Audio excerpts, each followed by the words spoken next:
السلام عليكم ورحمة الله وبركاته. بسم الله الرحمن الرحيم. الحمد لله رب العالمين، والصلاة والسلام على أشرف المرسلين وعلى آله وصحبه أجمعين. أما بعد. سورة الأنعام 102.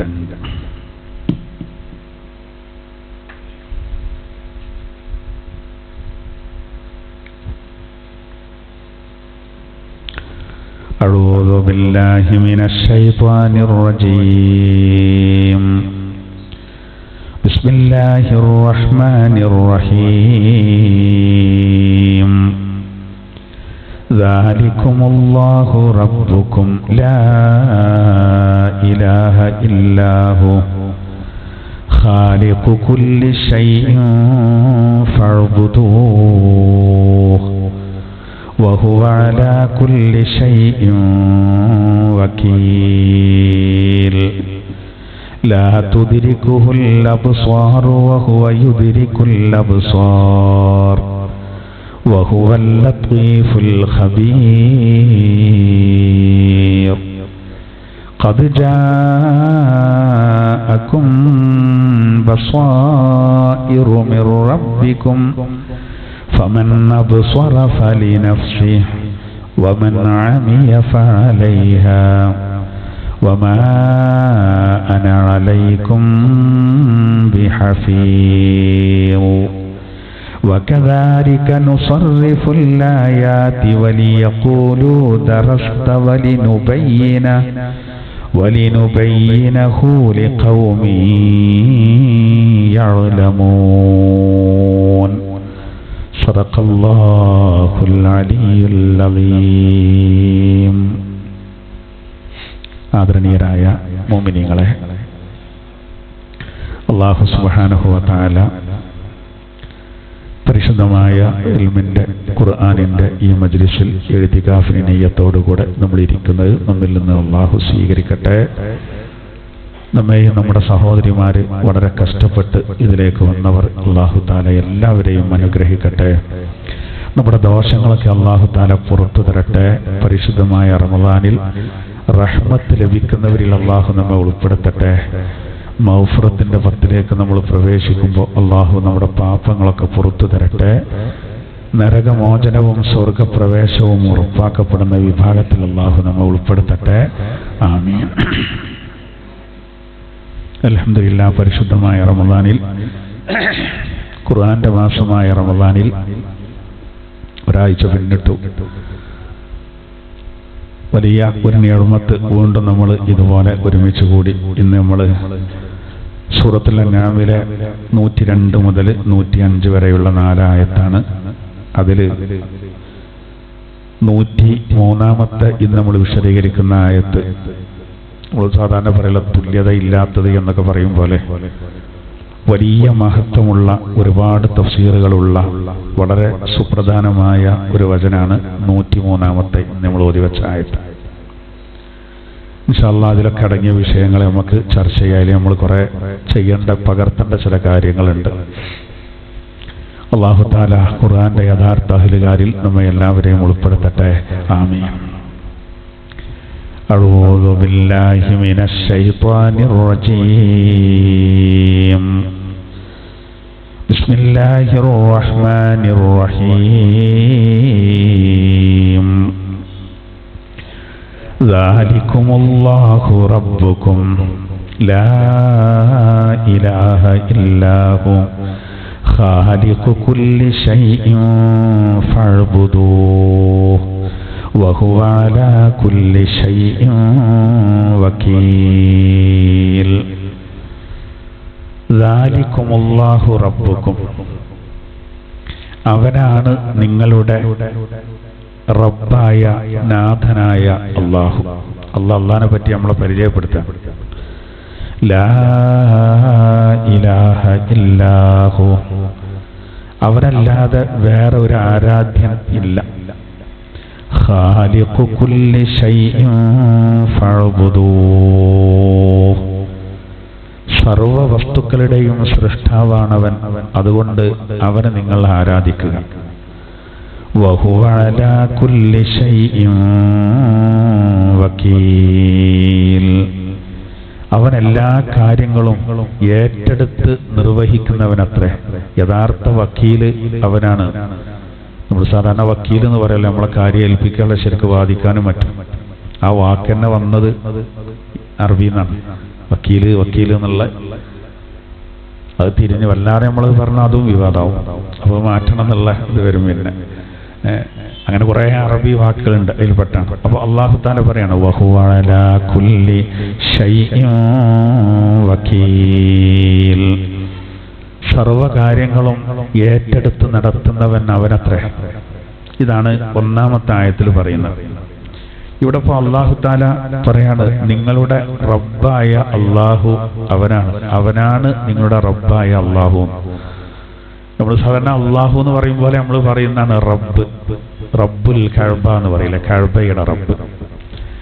റബ്ബ് എന്ന് പറഞ്ഞാൽ തന്നെ അതിന്റെ അർത്ഥം എന്താ വെച്ചാല് ഒരു വസ്തുവിനെ ഇല്ലായ്മയിൽ നിന്ന് സൃഷ്ടിച്ച് അതിനെ അല്പാൽപമായി ഘട്ടം ഘട്ടമായി വളർത്തിയെടുക്കുന്നവനാണ്.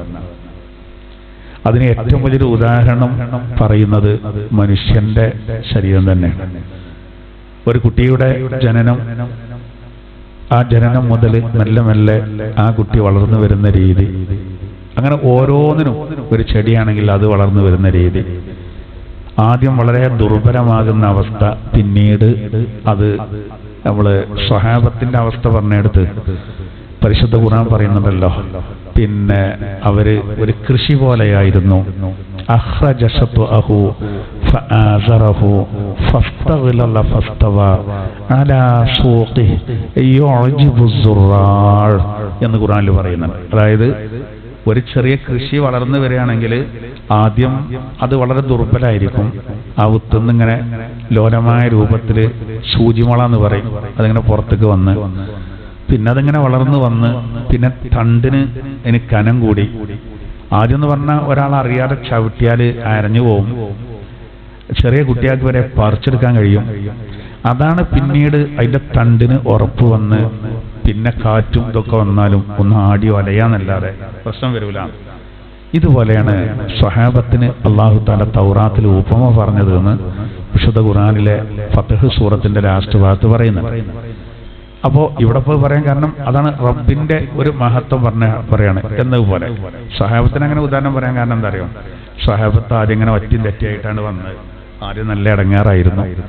വന്നവർക്കൊക്കെ ഒരുപാട് ആൾക്കാരെ ശത്രുക്കൾ വധിച്ചു, ഭയങ്കര ആക്രമണങ്ങൾ നേരിട്ടു. പിന്നെ മെല്ലെ മെല്ലെ ഇങ്ങനെ ശക്തി പ്രാപിച്ചു. അങ്ങനെ അവസാനം നബി സല്ലല്ലാഹു അലൈഹി വസല്ലമ തങ്ങൾക്ക് ഭയങ്കര സന്തോഷം എന്ന സങ്കടം ഒക്കെ പാടെ മാറി വന്നൊരു രംഗമുണ്ട്. വഫാത്തിന്റെ 80 ദിവസങ്ങൾക്ക് മുമ്പാണ് ഇദാ ജാഅ നസ്റുല്ലാഹി സൂറത്തിറങ്ങിയത്. ആ സൂറത്തിനിറങ്ങിയപ്പോ ആദ്യം തന്നെ അവസ്ഥ ഭയങ്കര ബുദ്ധിമുട്ടും പ്രയാസേനും. പിന്നെ റബ്ബിന്റെ സഹായം കിട്ടി, വിജയം കിട്ടി, ആൾക്കാർ ഒന്നായിട്ട് ഇസ്ലാമിലേക്ക് വരികയാണ്.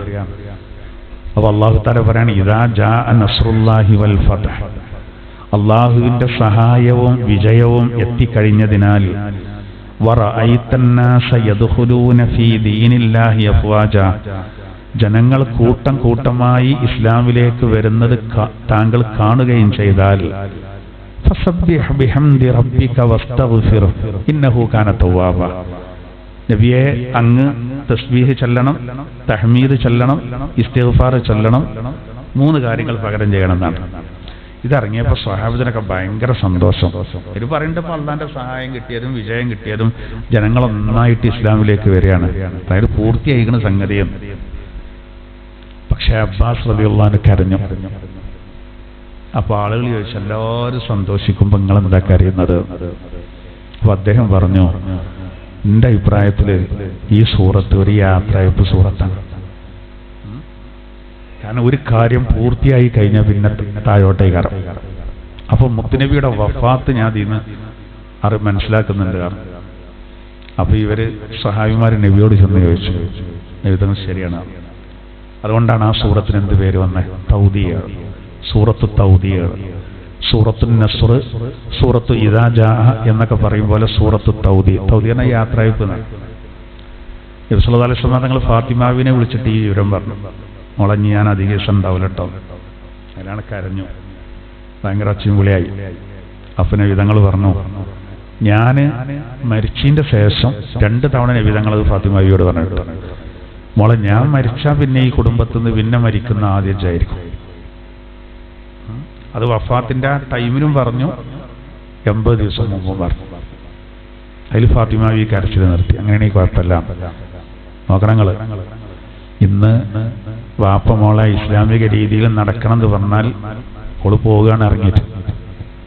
ആലോചിക്കണം. അവിടെ നോക്കി, ഇനി മോളെ എൻ്റെ ശേഷം ഈ കുടുംബത്തിൽ നിന്ന് ആദ്യം മരിക്കുന്നത് നീയാണെന്ന് പറയുമ്പോൾ കരച്ചിൽ നിർത്തുകയാണ്.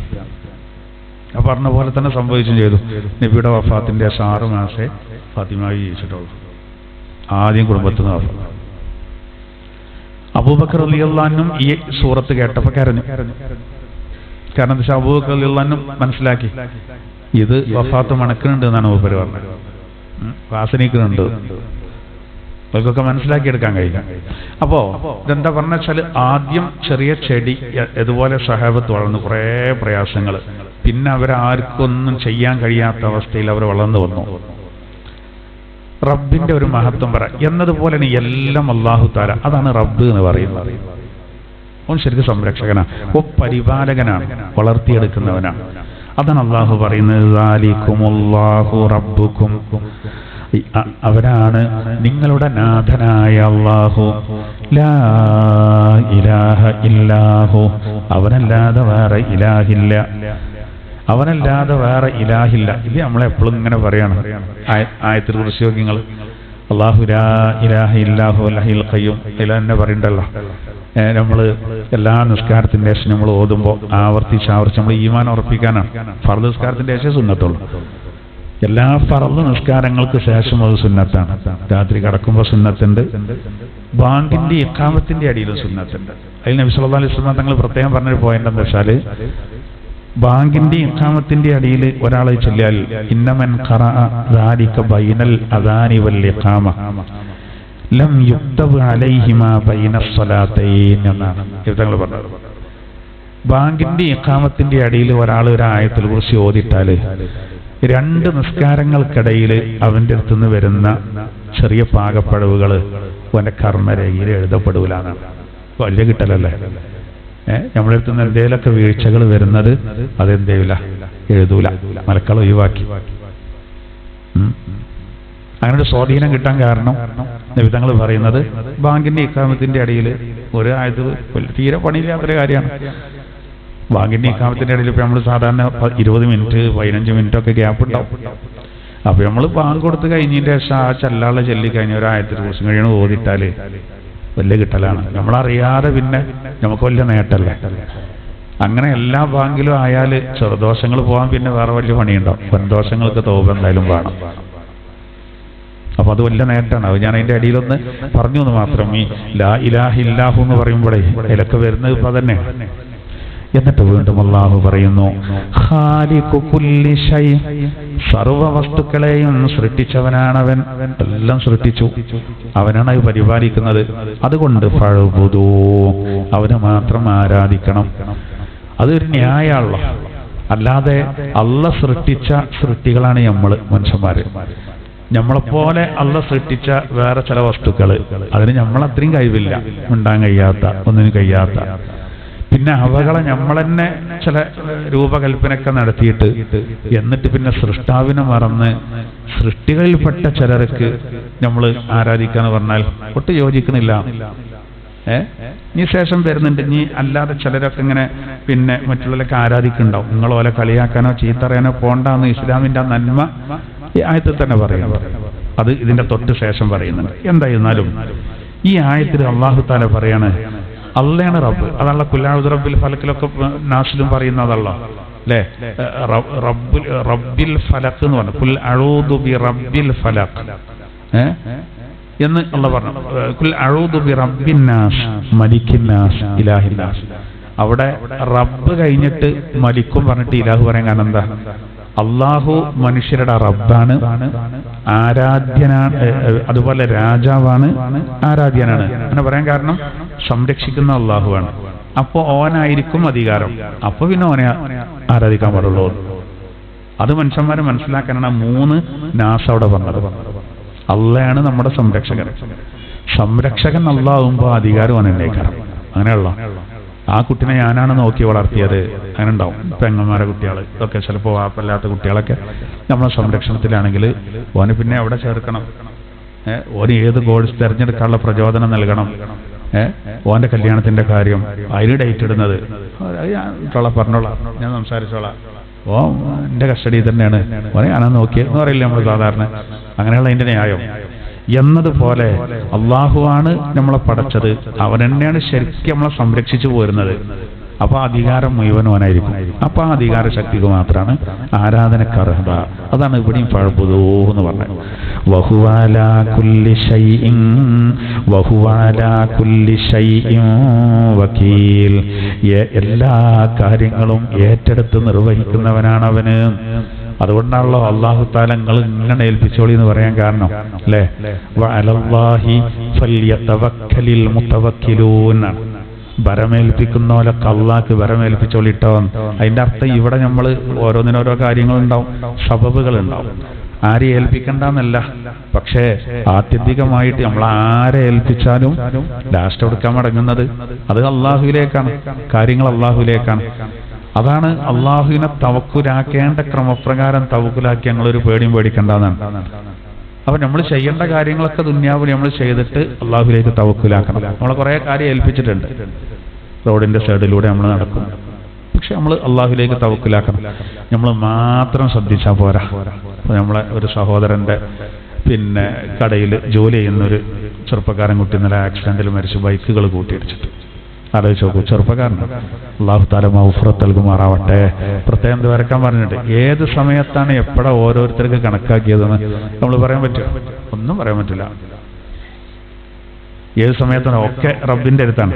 അപ്പൊ നമ്മൾ മാത്രം ശ്രദ്ധിച്ചിട്ടും കാര്യം നമ്മൾ സൈഡിൽ കൂടി പോയ വണ്ടി ബ്രേക്ക് കൊട്ടി വരാം, പല കാര്യങ്ങളുണ്ട്. അപ്പോ ഇവിടെ പറഞ്ഞു വരുന്ന എന്താ, വക്കീല് യഥാർത്ഥത്തിൽ ആരാണ്? അള്ളാഹുവാണ്.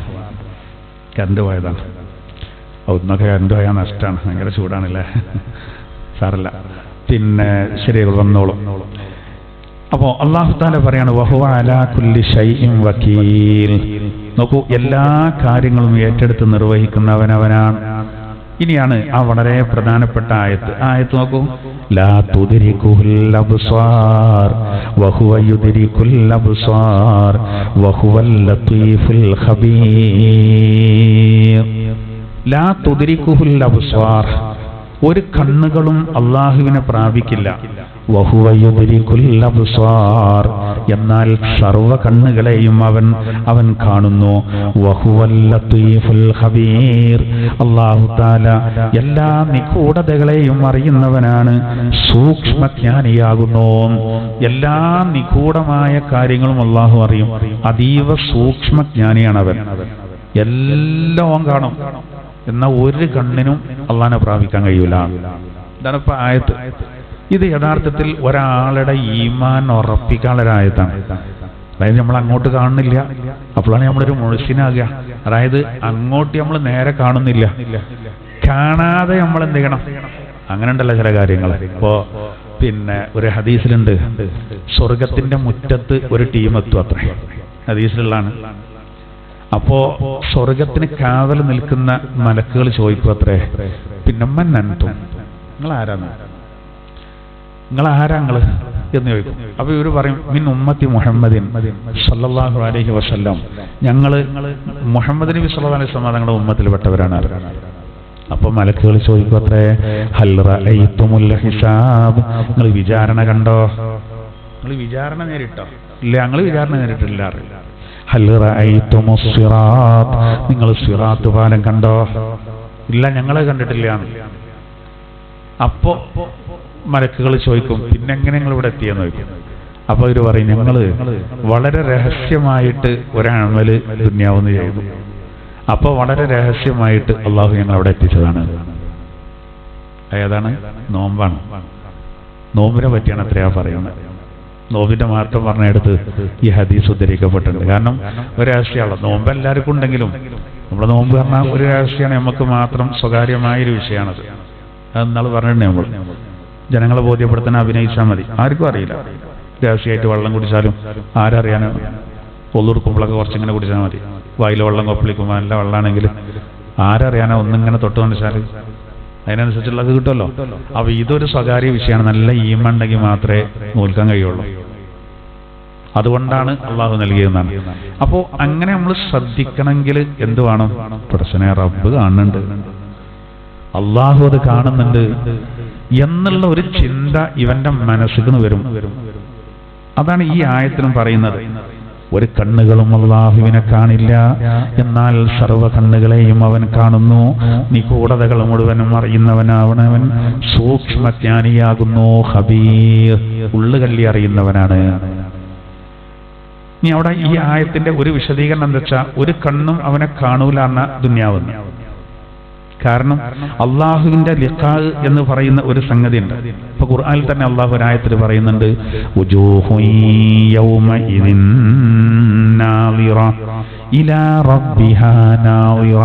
ഖുർആനിൽ അള്ളാഹു പറയുന്നുണ്ട്, നോക്കൂ, ചില ആളുകളുടെ മുഖം അത് വല്ലാത്ത പ്രസന്നമായിരിക്കും, അവരവരുടെ റബ്ബിലേക്ക് നോക്കുന്നവരായിരിക്കും. അത് നാളെ ഖിയാമത്ത് നാളിലാണ് എന്ന് പറഞ്ഞാൽ സ്വർഗത്തിൽ വെച്ചിട്ടാണ്. സ്വർഗം കിട്ടുമ്പോൾ അവരുടെ മുഖത്ത് വല്ലാത്ത സന്തോഷം കാണും. അവർ റബ്ബിലേക്ക് ഇങ്ങനെ ശരിയായ രൂപത്തിൽ നോക്കും, റബ്ബിനെങ്ങനെ കാണും. അതുണ്ട്, അത് മോമിനീങ്ങൾക്ക് അവിടെ കൊടുക്കുന്നതാണ്. ഇവിടെ നമ്മൾ ദുന്യാവില് നമ്മളെ പോലത്തോൽക്കൊന്നും ഇപ്പം എന്തായിരുന്നാലും അള്ളാഹുവിനെ കാണാൻ കഴിയൂല. അഷ്റഫുൽ ഖൽഖ് സല്ലല്ലാഹു അലൈഹി വസല്ലം തങ്ങൾ മിഅ്റാജിന്റെ യാത്രയിൽ കണ്ടത് ഒരു സത്യമാണ്. മൂസാ നബി അലൈഹി സ്വലാത്തു വസ്സലാം സംസാരം കേട്ടെങ്കിലും കാണാനുള്ള അവസരം അദ്ദേഹത്തിന് കൊടുത്തില്ല. അത് വേണ്ട, സംസാരം കേട്ടോളൂ പറഞ്ഞു. ഇസ്രായേലികൾ ഞങ്ങൾക്ക് കാണണമെന്ന് ബഹളം വെച്ചു, ഓല അള്ളാഹു തആല കൊന്നുവല്ലേ, അതുണ്ടായി. ഓല ഞങ്ങൾ സംസാരം കേൾക്കണം തന്നു, കേൾക്കാതെ നിങ്ങൾ വിശ്വസിക്കൂല വെച്ചു. മനസ്സിന് അടക്കം കിട്ടാനാണെന്ന് മൂസാ നബി പറഞ്ഞതുപോലെ ബലും പറഞ്ഞു, എന്നാ പിന്നെ ആവട്ടെ, അശരീരി പോലെ കേൾപ്പിച്ചു. അപ്പോൾ പിന്നെ ഒരു പടി പിന്നെയും വാശിയാട്ടി ഞങ്ങൾക്ക് കാണണം എന്ന് പറഞ്ഞു. 100 ആൾക്കാരുണ്ടായിരുന്നു, എല്ലാവരും മരിപ്പിച്ചു. എല്ലാവരും മരിച്ചു. അതിൽ 70 ആൾക്കാർ. അതിൽ മൂസാ നബി അലൈഹി സ്വലാത്തു വസ്സലാമിലേക്ക് ഭയങ്കര വിഷമായി. കാരണം എന്താ, നാട്ടിലേക്ക് ഇവരൊക്കെ മരിച്ചു പറഞ്ഞ് ചെന്ന് പറഞ്ഞ ആൾക്കാരാകെ ഇളകും. അതിപ്പോ എങ്ങനെ ഉണ്ടാവും? എല്ലാവരും കൂടി മരിക്കല്, എന്താ അതിന്റെ വലിയ രഹസ്യം അറിയേണ്ടതെന്ന് പറയും. അങ്ങനെ അള്ളാഹു തആല അവർക്ക് പുനർജന്മം നൽകി. ഇത് ഖുർആൻ പറയുന്നുണ്ട്, അവർക്ക് കാണിച്ചു കൊടുത്തില്ലാന്നുള്ളതാണ്. എന്നാൽ അതേ സമയത്ത് അള്ളാഹുവിന് ഒരാൾക്ക് കിനാവ് കാണാൻ കഴിയും എന്നുള്ളതാണ്. അത് അങ്ങനെ ചില മഹത്തുക്കൾക്കൊക്കെ അള്ളാഹു തആല അതിനുള്ള അവസരം കൊടുത്തിട്ടുണ്ട്. മനാമില് കാണാൻ കഴിയുമെന്ന് ഇമാം അബൂ ഹനീഫ റഹിമഹുല്ലാഹ് വിശദീകരിക്കുന്നുണ്ട് ഈ ആയത്തിന്റെ വിശദീകരണത്തിൽ. അബൂ യസീദ് റഹിമഹുല്ലാഹ് പറയാണ്, റഅയ്തു റബ്ബി ഫിൽ മനാം, ഞാൻ എൻ്റെ റബ്ബിനെ ഉറക്കത്തിൽ കണ്ടു. ഫഖുൽതു ലഹു കൈഫ ത്വരീഖു ഇലൈക്, ഞാനപ്പോ സ്വപ്നത്തിൽ ചോദിച്ചു, റബ്ബേ നിന്റെ മാർഗത്തിലേക്ക് എന്താണ് എത്താൻ ഞാൻ ചെയ്യേണ്ടത്, എങ്ങനെയാണ് എൻ്റെ വഴിയിലേക്ക് ഞാൻ എത്തുക? കിട്ടിയ ചാൻസിൽ ചോദിച്ചതാണ്. അപ്പൊ അള്ളാഹു തആല പറഞ്ഞ എന്താ അറിയോ? ചോദിച്ചു പോടുകാരനില്ലേ, ഉത്റുക് നഫ്സക് സുമ്മ തആൽ, നീ ദേഹേച്ഛയെ പരിപൂർണമായിട്ട് വെടിഞ്ഞോളൂ, എന്നിട്ട് എൻ്റെ മാർഗത്തിലേക്ക് വരൂ. അവ ശരീരേച്ഛക്കനുസരിച്ച് പ്രവർത്തിക്കണ്ട, ശരീരത്തിന് ആനന്ദമുള്ള കാര്യങ്ങൾ അയ്മ വല്ലാതെ കൂടണ്ട, എന്നിട്ട് വാ, അതാണെന്ന് പറഞ്ഞു എന്നുള്ളതാണ്. അപ്പൊ ഇമാം അബൂ ഹനീഫ റഹിമഹുല്ലാഹി പോലത്തെ വിശദീകരിക്കുന്നുണ്ട് തഫ്സീറിന്റെ ഗ്രന്ഥങ്ങളിലൊക്കെ. മനാമില് ഉറക്കത്തിൽ അങ്ങനെ കാണാനുള്ള അവസരം അപൂർവമായിട്ട് ചിലർക്ക് കിട്ടും. അതിന്റെ രീതി ഒന്നും നമുക്കറിയില്ല, അള്ളാഹു ആണല്ലോ കിതാബിൽ അങ്ങനെ ഒരു സംഗതി പറയുന്നുണ്ട്. എന്തായിരുന്നാലും നാളെ അള്ളാഹുവിന്റെ ലിഖാ ഉണ്ടാവും. അതിന് ഇപ്പൊ നമ്മൾ വല്ലാതെ ആഗ്രഹിക്കണം. ഇവിടെ നമ്മൾ അങ്ങോട്ട് നേരിട്ട് കാണുന്നില്ല, എന്നാലോ നമ്മുടെ എല്ലാ പ്രവർത്തനം കാണുന്നുള്ളൊരു ഓർമ്മ വേണം. ഇതിന്റെ വ്യാഖ്യാനത്തിൽ നിന്ന് ഒരൊറ്റ സംഭവം പറയാം. മദീനയിൽ നിന്ന് ഒരാള് അള്ളാഹുവിന്റെ തിരുദൂതരുടെ അരികെ വന്നിട്ട് അദ്ദേഹം പറഞ്ഞു, നബിയെ, അദ്ദേഹം നോക്കി, അദ്ദേഹത്തിന്റെ ഈമാൻ നോക്കണം കേട്ടോ. അദ്ദേഹം പറഞ്ഞു, നബി, ഞാൻ ഇങ്ങോട്ട് പോരുന്ന സമയത്ത് ഒരു വഴിയിൽ വെച്ചിട്ട് ഒരു പെണ്ണുമായി കൂട്ടിമുട്ടി. അപ്പൊ അവിടെ വേറെ ആരുമില്ലായിരുന്നു. അപ്പൊ ഞാൻ ആ പെണ്ണിനെ വ്യഭിചാരമല്ലാത്ത ചില സംഗതികൾ ചെയ്തു. ആരുമില്ലായിരുന്നു, ഇബ്ലീസ് ഇടപെട്ടു എന്നർത്ഥം. പക്ഷെ പിന്നീട് എനിക്കത് ഭയങ്കര ഖേദായി. അതുകൊണ്ട് നബിയെ എന്റെ മേലിൽ അതിനുള്ള ശിക്ഷ നടപ്പിലാക്കണം, ഓപ്പണായിട്ട് പറയണം. അപ്പോ നബി സല്ലല്ലാഹു അലൈഹി വസല്ലം തങ്ങൾ ഒന്നും പ്രതികരിച്ചില്ല, ഒന്നും വേണ്ടിയില്ല. നബി തങ്ങൾ പ്രതികരിക്കാത്തത് ആദ്യത്തെ ഒരു സംഭവമാണ്. അങ്ങനെ ഒരാൾ വന്ന് നേരെ പറയുന്നത് ആദ്യത്തെ സംഭവമാണ്. വ്യഭിചാരാണെങ്കിൽ പിന്നെ അതിന്റെ ശിക്ഷ പറഞ്ഞിട്ടുണ്ട്, വിവാഹിതനാണെങ്കിലും അല്ലെങ്കിലുള്ള മസല. ഇതിപ്പോ അതൊന്നും നടന്നിട്ടില്ല. ഇയാളാ പെണ്ണിനൊന്ന് ചുംബിച്ചു, ശരീരത്തിലെ ചില ഭാഗങ്ങൾ പിടിച്ചു എന്നൊക്കെയാണ് വിഷയം. അതായത് മൂപ്പര് അക്ക് തുറന്നു പറഞ്ഞു മൂപ്പര്. പക്ഷെ നബിതങ്ങളൊന്നും മിണ്ടണില്ല. നബിതങ്ങളൊന്നും പ്രതികരിക്കാതെ ഇരിക്കുന്നത് കണ്ടപ്പോൾ ഉമർ റളിയല്ലാഹു അൻഹു ഇയാളോട് പറഞ്ഞു, അത്രേ എന്തിനാണ് ഇതൊക്കെ പറയാൻ നിന്ന്? സംഭവിച്ചെങ്കിൽ റബ്ബിനോട് പൊറുക്കലിനെ തരും, ഇതൊക്കെ പറയാൻ നിൽക്കണോ ഓപ്പണായിട്ട്? ഒരു വഷളതരല്ലത് എന്നുള്ള രൂപത്തിൽ ഉമർ റളിയല്ലാഹു അൻഹു പറഞ്ഞു. പക്ഷെ നബിതങ്ങളും ഉണ്ടാക്കേണ്ടത് ഇപ്പൊ വരും വിവരം, ഇതിനെന്താ ചെയ്യേണ്ടത്, ഇതിനൊരു പ്രതിവിധി എന്താന്ന് ഇപ്പൊ വരും. പക്ഷെ മൂപ്പര് ഭയങ്കര വിഷമത്തിലാണ്. അതായത് നമ്മൾ മനസ്സിലാക്കേണ്ട എന്താ അറിയോ, അദ്ദേഹത്തിന് മറച്ചക്കമായിരുന്നു. ഒരു മനുഷ്യനൊരു ഹയാകാരണ സംഗതി ഉണ്ടല്ലോ. പക്ഷെ മൂപ്പരത് മറച്ചു വെക്കാതെ പറഞ്ഞതെന്താ, റബ്ബ് കാണുന്നുണ്ടോ, ഞാൻ മറച്ചിട്ട് കാര്യമില്ലല്ലോ. അപ്പൊ ഇവിടെ കുറച്ച് വഷളായാലും പരലോകത്ത് വഷളാകരുത്. ഇവിടെ ഇപ്പൊ ഞാനിത് തുറന്ന് പറഞ്ഞാല് ഇവിടെ ഉള്ളവരൊക്കെ കേട്ടു, പിന്നെ ഓൽക്കൊക്കെ ഇതുണ്ട് കേട്ടോ, ഓലങ്ങനെ നടന്ന് പറഞ്ഞ് അരപ്പാക്കൂല, അത് വേറെ കാര്യം. പക്ഷെ എന്നാൽ അവിടെ ഉള്ളവരിത് അറിയണ്ടല്ലോ. മൂപ്പര് ഭാഗ്യവാനാണ്. ആ കാരണത്തിൽ തീരുമാനമായി വിശുദ്ധ ഖുർആനിലെ സുപ്രധാനമായ ഒരു ആയത്തിറങ്ങി. അതായത് സർവ്വ കണ്ണുകളെയും അള്ള കാണുന്നുണ്ട് എല്ലാം എന്നുള്ളൊരു ചിന്ത വന്നതാണ്. അതുകൊണ്ടാണ് മൂപ്പര് തുറന്നു പറഞ്ഞത്. അതുകൊണ്ട് ഇതിന്റെ പേരിൽ പരലോകത്ത് കുടുങ്ങരുത് എന്ന്. അപ്പൊ നബിതങ്ങള് പിന്നെ കുറച്ചേറെ കഴിഞ്ഞപ്പോ എന്ത് ചെയ്തു പറയുന്നത്, പ്രതികരണം ഒന്നും വരാത്തുമ്പോ മൂപ്പര് വല്ല അവിടുന്ന് വിട്ടു. ആണ്ടല്ലോ, അത് ചില കാര്യങ്ങൾ അങ്ങനെ ചിലപ്പോൾ നമ്മൾ അവിടെ നിൽക്കാൻ പറ്റൂല. മൂപ്പര് അവിടുന്ന് വല്ലതും മാറി. ഏതായിരുന്നാലും വൈകാതെ ജിബ്രീൽ അലൈഹിസ്സലാത്തു വസ്സലാം വന്നിട്ട് ഒരു ആയത്ത് ഓതി കൊടുത്തു. ആയത്താണ് ഏത്, അഖിമിസ്സലാത തറഫൈൻ നഹാരി വസുലഫൻ മിനൽ ലൈൽ ഇന്നൽ ഹസനാതി യുദ്ഹിബുനസ് സയ്യിആത്. ഈ ആയത്തിൽ പറയുന്നത് എന്താ, അഖിമിസ്സലാത, നീ നിസ്കാരം നിലനിർത്തണം, തറഫൈൻ നഹാർ, പകലിന്റെ രണ്ടറ്റങ്ങളിൽ, രണ്ട് ഭാഗങ്ങളിൽ, വസുലഫൻ മിനൽ ലൈൽ, രാത്രിയിൽ നിന്ന് ചില ഭാഗങ്ങളിലും, ഇന്നൽ ഹസനാതി, തീർച്ചയായിട്ടും ചില സുഹൃതങ്ങള്, യുദ്ഹിബുനസ് സയ്യിആത്, അത് ചില തെറ്റുകളെ മായ്ച്ചു കളയുന്നതാണ്. അതായത് ഈ ആയത്തിന് ഇറങ്ങിയപ്പോ നബിതങ്ങൾ ഉമർ റളിയല്ലാഹു അൻഹു പറഞ്ഞു, ഇവരെ വിളിക്കുകയാണ്. ഇവർ വിളിച്ചിട്ട് പറഞ്ഞു, നിങ്ങൾ ആ തെറ്റുണ്ടല്ലോ അള്ളാഹു തലപ്പുറത്ത് തരും, നിങ്ങൾ എന്ത് ചെയ്താൽ മതി, നിസ്കാരത്തിന്റെ കാര്യത്തിൽ നല്ലോണം ശ്രദ്ധിച്ചുകൊണ്ടിരിക്കുകയാണ്. ഈ ആയത്തിൽ പറയേണ്ടതാണ്, അഖിമിസ്സലാത്ത, നീ നിസ്കാരം നിർവഹിക്കണം, തൊറഫൈൻ നഹാർ, പകലിന്റെ രണ്ടറ്റങ്ങളിൽ. ഇതാണ് ചേകനൂര് തെറ്റായി അർത്ഥം വെച്ചാണ് നിസ്കാരം മൂന്നാക്കിയ ആയത്തത്. പകലിന്റെ രണ്ടറ്റങ്ങളിൽ നിന്നാ മൂപ്പര് സുബഹി എടുത്തു, പിന്നെ ഏതെടുത്തു, അസർ എടുത്തു. രാത്രിയിൽ നിന്ന് ഒന്ന് എന്ന് പറഞ്ഞാൽ ഈശാ എടുത്തു. അങ്ങനെ മൂന്നാക്കി. ലൊഹ്റ് മൂപ്പര് ഒഴിവാക്കി, അതാ രണ്ടറ്റം പറഞ്ഞാൽ പെടൂല എന്ന് പറഞ്ഞാണ്ട്. മഗ്രിബ് ഒഴിവാക്കി, രാത്രിയിൽ നിന്ന് ഒരു ഭാഗം അവിടെ തന്നെ വായിച്ചു. സുലഫ് പറഞ്ഞാൽ ശരിക്കും ബഹുവചനത്തിൽ ചുരുങ്ങിയ രണ്ടെണ്ണം വേണം. ഓല് ഒന്നുട്ടോ, ഇതിന് രണ്ടാളിനും വേണ്ടേ. അവര് ഒന്നും അറിയുമ്പോ രണ്ടാൾ വേണം. ജമാഅത്ത് ഒരു സംഘടിത നിസ്കാരത്തിന് രണ്ടാൾക്കാരിലും വേണം എന്ന് പറഞ്ഞാൽ രാത്രിയുടെ ഭാഗങ്ങൾ എന്നാണ്. അവിടെ ഭാഗങ്ങൾ എന്ന് പറയുമ്പോൾ ചുരുങ്ങിയ രണ്ട് വേണം, മഗ്രിബ് ഇശാവുമാണ്.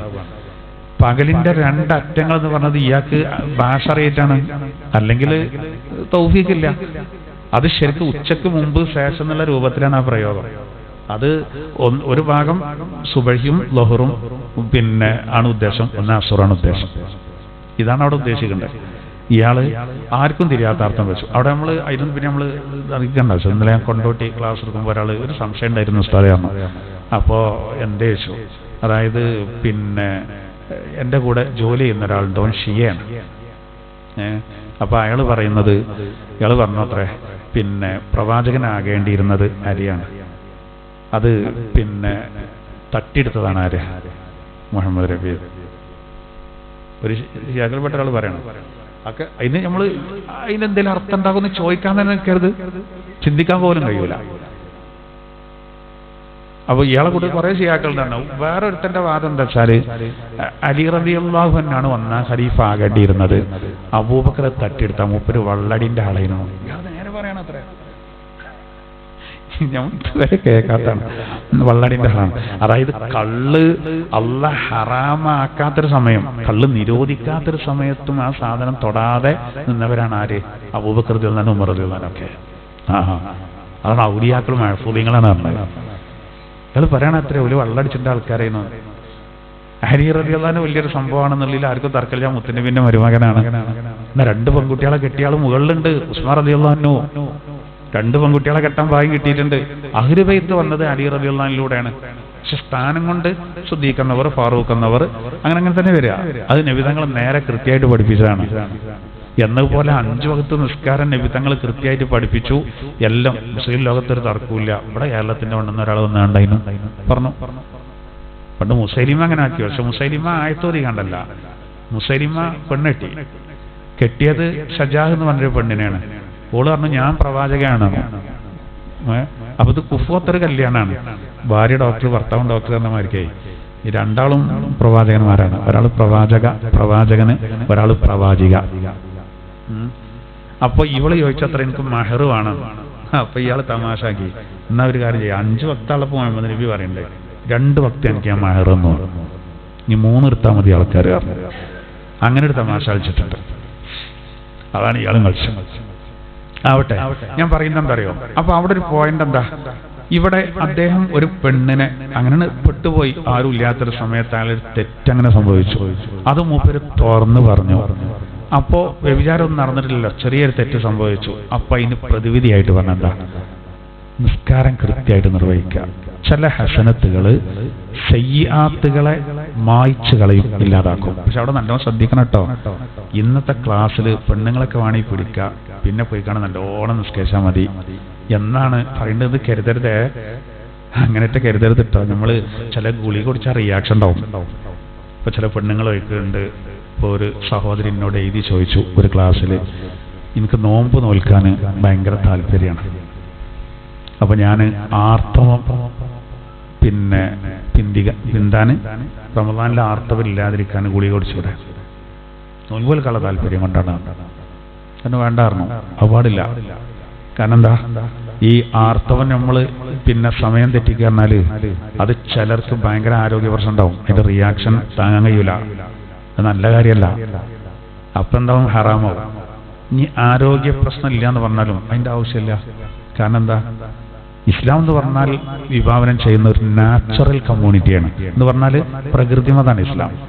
സ്ത്രീക്ക് ആ പിന്നെ പ്രക്രിയ അല്ലാഹു തആല നൽകിയത് ആരോഗ്യം നിലനിൽക്കാൻ വേണ്ടിയിട്ടാണ്. ആർത്തവം ഓൽക്ക് അളവില്ലേ, ഇന്നത് നീട്ടേണ്ട ആവശ്യമില്ല.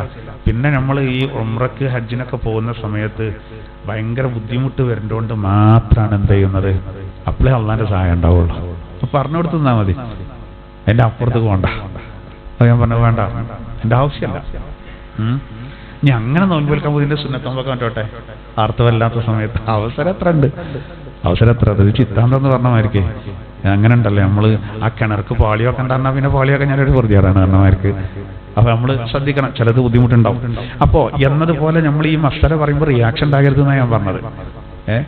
അതെ, ഞാൻ ഈ സംഭവം ഉദ്ധരിച്ച എന്തിനറിയോ, ഓലെ ഈമാനാണ്. അതുപോലെ ഒരു പെണ്ണ് വന്നല്ലോ നബിന്റെ അടുത്ത്, നബിയെ ഞാൻ വിവാഹിതയാണ്, പക്ഷേ ഞാൻ വ്യഭിചാരം ചെയ്തുപോയി, അതുകൊണ്ട് എന്റെ ശിക്ഷ നടപ്പിലാക്കണം എന്നാണ് നബി തങ്ങൾ. കേൾക്കാത്ത മരിക്കുന്നു, പോവുകയാണ്, ഞാൻ പോയിക്കോട്ടെ എത്തിയാണ്.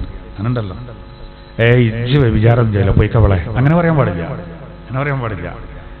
എന്നാൽ ഒന്ന് ചില കാര്യങ്ങൾ അങ്ങനത്തെ പറയുമ്പോഴേ ഒഴിവായി കിട്ടുകയാണെങ്കിൽ അത് എറിഞ്ഞൊല്ലേണ്ട കേസാണത്, എറിഞ്ഞൊല്ലേണ്ട കേസാണ്.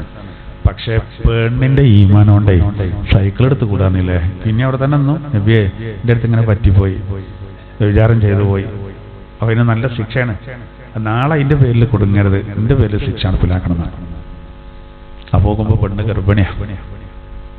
അവസാനം പിന്നെ വീട്ടുകാരെ വിളിപ്പിച്ചു, പ്രസവം കഴിഞ്ഞിട്ട് കൊണ്ടുവരാൻ പറഞ്ഞു. പ്രസവം കഴിഞ്ഞ് ഇതുവരെ കാത്തുന്നു. അങ്ങനെ വന്നിട്ട് ഇസ്ലാമിന്റെ നിയമമല്ലേ എറിഞ്ഞു വന്നു. അങ്ങനെ നബി തങ്ങൾ മയ്യത്ത് നിസ്കാരത്തിന് നേതൃത്വം കൊടുത്തു. അത് ഉമർ റളിയല്ലാഹുവിന് പറ്റിയില്ല. ഉമർ റളിയല്ലാഹു നബിയെ വ്യഭിചാരം ചെയ്തൊരു പെണ്ണല്ലേ, നിങ്ങൾ നിസ്കരിക്കേണ്ടില്ലായിരുന്നു. അപ്പൊ നബി തങ്ങൾ രോഷാകുലനായി, ഉമറെ, മദീനയിലെ 70 കപടന്മാർക്കിടയിൽ ആ പെണ്ണിന്റെ തൗബ ഓഹരി വെക്കുകയാണെങ്കിൽ അതിന്റെ 70 പേരുടെ തൗബ പടച്ചോൻ സ്വീകരിക്കും. ഇവരുടെ തൗബ എന്ന് പറഞ്ഞാൽ എന്താ അതിന്റെ അർത്ഥം?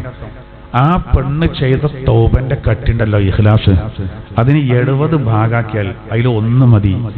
ഒരു കപടവിശ്വാസി, ഒരു മുനാഫിക്കിന്റെ നബിക്കാൻ അമ്മാതിരി കളി കളിച്ചാണ് ഓന്റെ തൗബ സ്വീകരിക്കാനും.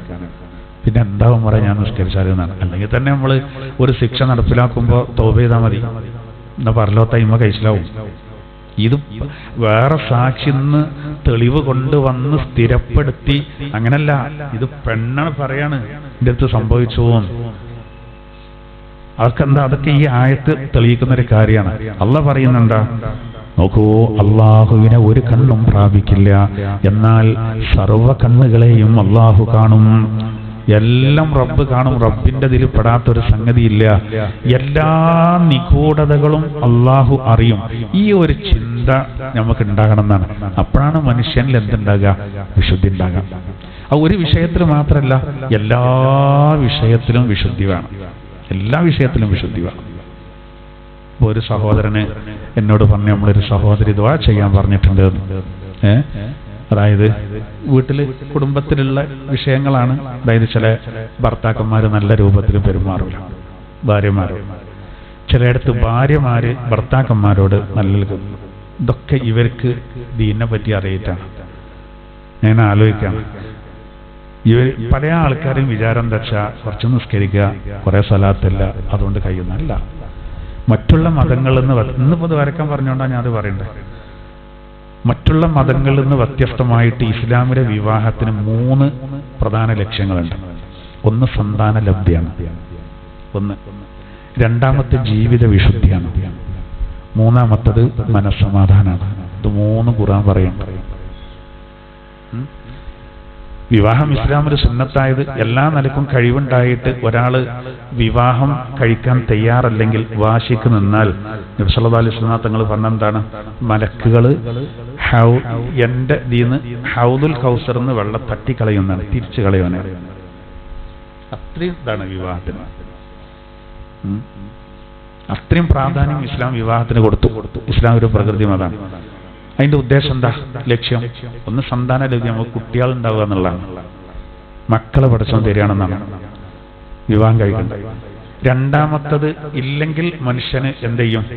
വിശപ്പും ദാഹവും അള്ളാഹു മനുഷ്യന് നൽകുന്നത് പോലെ വികാരങ്ങളും നൽകുന്നുണ്ട്. ഒക്കെ അള്ളാഹു നൽകിയതാണ്. അപ്പൊ ഇവന് ജീവിതത്തിൽ വിശുദ്ധി ഉണ്ടാകണം. അതിനാണ് വൈവാഹിക ജീവിതം. മറ്റൊന്ന് മനസ്സമാധാനം. റൂം സൂറത്തിൽ കൃത്യമായിട്ട് പറയേണ്ടതിനെ പറ്റി. എന്തൊക്കെ നമുക്കുണ്ടെങ്കിലും ഭാര്യക്ക് ഭർത്താവും ഭർത്താവിന് ഭാര്യയും അവര് സംഗമിക്കുമ്പോൾ അവർക്ക് സന്തോഷം ഉണ്ടാവും, മനസ്സമാധാനം ഉണ്ടാവും. ഈ 3 കാര്യങ്ങളാണ് അതിന്റെ ലക്ഷ്യം. ഇവിടൊക്കെ ഈ വിഷയത്തിലൊക്കെ നമ്മുടെ എല്ലാ നീക്കുപോക്കുകളും നമ്മുടെ എല്ലാ പ്രവർത്തനങ്ങളും റബ്ബ് കാണുന്നുണ്ട് എന്നുള്ളൊരു ചിന്ത ഉണ്ടാവുമ്പോൾ റബ്ബിനോടുള്ള ഹക്ക് മാത്രമല്ലല്ലോ നമ്മളൊക്കെ ചിന്തിക്കേണ്ടാണ്, എല്ലാവരും ചിന്തിക്കേണ്ടാണ്. ഞാൻ പറയുന്ന എന്താ അറിയങ്ങള്, നമ്മളെ വരവിനെ നമ്മളെ ഭാര്യമാര് കൊതിക്കണം. നമ്മൾ വീട്ടിൽ എത്തുന്നതിന്, നമ്മക്ക് വീട്ടിൽ പോകാൻ വീട്ടിൽ എത്താൻ വല്ലാത്തൊരു സന്തോഷം വേണം. ഇങ്ങനെ ഒരു സൃഷ്ടാണ് നമ്മളൊക്കെ വീട്ടിൽ വേണ്ടത്. ഇനി നമ്മള് സ്വഭാവം നന്നാക്കി തന്നെ വേണം. അതിനിപ്പോ മോശമായോല് ഇത് കേൾക്കൂല പറയുമ്പോ അതാണുള്ള ഇതിന്റെ ഗൗരവം അറിയിട്ടാണ്. ചിലര് ഭാര്യമാരോട് ഒച്ചയും വിളി ഉണ്ടാക്കിയിട്ട് ചീത്ത പറഞ്ഞ 4 വർത്താനൊക്കെ പറഞ്ഞിട്ട് വീട്ടിൽ ചവിട്ടി കുളിക്കൊരു പോക്കുണ്ടാവും. വാതിലൊക്കെ ഉറക്കെ അടിച്ചിട്ട് ഒരു പോക്കുണ്ടാവും. ചിലപ്പോ പിന്നെ നമുക്ക് കിട്ടേണ്ട വാർത്ത എന്തേകാരം, ഓളും മരിച്ചു എന്നേകാരം. പിന്നെ ആ ഖേദം മാറൂല. അതേപോലെ ചിലപ്പോ നമ്മളെ ആണുങ്ങളെ വെറുപ്പിച്ച പോലെ യാത്രയാക്കുകയാണെങ്കിൽ ചിലപ്പോൾ കിട്ടുന്ന ഇവരെന്തേകാരം, അയാൾ ആക്സിഡന്റിൽ മരിച്ചു എന്നോ കൊഴഞ്ഞ് വീണ് മരിച്ചു അങ്ങനെയൊക്കെ ആണെങ്കിലോ പിന്നെ വെള്ള തുണിയിൽ പോയിഞ്ഞാൽ വരണ്ട. ഇതൊന്നും ചിന്തിക്കാൻ ആൾക്കാർക്ക് ഒരു കഴിവില്ല. എന്താ ചെയ്യുക? അല്ലെങ്കിൽ എങ്ങനെ? ഇതൊക്കെ പരസ്പരം ഒന്ന് ചിന്തിച്ചു നോക്കൂ. തമ്മിലുള്ള ഭാര്യ ഭർത്താക്കന്മാർ തമ്മിലുള്ള അല്ലേ, ഹുന്ന ലിബാസുല്ലക്കും വ അൻതുൽ ലിബാസുല്ലഹുൻ. ഖുർആന്റെ പ്രയോഗം നോക്കി നിങ്ങൾ ഭാര്യമാർക്ക് വസ്ത്രാട്ടോ, ഭാര്യമാർ ഇങ്ങൾക്കും വസ്ത്രാണ്. ആ പ്രയോഗം നോക്കി. വസ്ത്രം എന്നാണ് ഉപയോഗിച്ചത്. വസ്ത്രം ശരീരത്തോട് അത്രയും ഇഴകി ചേർന്ന് നിൽക്കുന്ന, അതുകൊണ്ടാണ് അല്ലാഹു തആല ആ രൂപത്തിൽ പ്രയോഗിച്ചത്. ഖുർആനെ എത്ര ഖണ്ഡിതമായിട്ടും വൃത്തിയായിട്ടും പറഞ്ഞിട്ടുണ്ടാവുള്ളൂ. വഅശിറൂഹുന്ന ബിൽ മഅറൂഫ് നമ്മളോട് കൽപ്പിച്ചു, നല്ല രൂപത്തിൽ വർത്തിക്കണം ട്ടോ അവരോട്. പെണ്ണുങ്ങളോട് പ്രത്യേക ഒരു കാര്യം ബോധ്യപ്പെടുത്തി, അർരിജാലു ഖവ്വാമൂന അലൻ നിസാ, നിയന്ത്രണാധികാരം ആണുങ്ങളുടെ കയ്യിലാണ് ട്ടോ, കുറച്ചൊരു മേൽക്കോയ്മ ട്ടോ എന്ന് കരുതിയിട്ട് ആണുങ്ങൾ അവരെ അവകാശം തടയരുത്. അതുകൊണ്ടാണ് ആണിന് സൗജ് എന്ന് പറയും പോലെ പെണ്ണിനും സൗജ് എന്ന് പ്രയോഗിച്ചത് ഖുർആൻ. ആ സ്ഥലത്ത് പോലും ഖുർആനിൽ സൗജത്ത് എന്ന് കാണൂല. അറബി ഭാഷയിൽ ഭാര്യയ്ക്ക് സൗജത്ത് എന്ന് പറയുന്നുണ്ടെങ്കിലും അത്താണ് ഒഴിവാക്കി അല്ലാഹു. ഖുർആനിൽ ഭാര്യനെ പറ്റി പറയുന്ന എല്ലാ ഭാഗങ്ങളിലും സൗജ് എന്ന് പറയുന്നുള്ളൂ. അതെന്തിനാണ്? ഓരോ അവകാശങ്ങളെ നമ്മളൊന്നും അറിയാൻ പാടില്ല. ഭാര്യയാണെന്ന് കരുതിയാണ്ട് ജിന്റെ കീഴിലാണ് നിൽക്കണം, അങ്ങനെയൊന്നല്ല. എന്നാലും അവരെ ഓരോരുത്തർ തമ്മിലുള്ള വിലകളൊക്കെ നൽകിയിട്ട് അതെന്തായിരുന്നാലും അങ്ങനെ ദുആ ചെയ്യാൻ വേണ്ടി പറഞ്ഞുകൊണ്ട് നമ്മളൊക്കെ എല്ലാവരും ശ്രദ്ധിക്കേണ്ട കാര്യമാണ്. എല്ലാവരും ശ്രദ്ധിക്കേണ്ട കാര്യമാണ്. അപ്പോഴാണ് നമ്മളെ ദീന് പൂർത്തിയാകാം. അതിനൊക്കെ നമുക്ക് ഭയങ്കര കൂലിയുണ്ട്, വലിയ പ്രതിഫലമുണ്ട്. ആളുകൾക്ക് അത് അറിയാത്തതുകൊണ്ടാ. വലിയ പ്രതിഫലമുണ്ട്. ഒരിക്കൽ നബി സല്ലല്ലാഹു അലൈഹി വസല്ലം തങ്ങൾ സ്വഹാബിമാരോട് പറഞ്ഞു, നിങ്ങൾ പോയിട്ട് ജമാഅത്തൊക്കെ കഴിഞ്ഞിട്ടേ നിങ്ങൾ പോയിട്ട് ഭാര്യമാരുമായിട്ടൊക്കെ ചിരിച്ച് കളിയൊക്കെ വേണമെന്നു.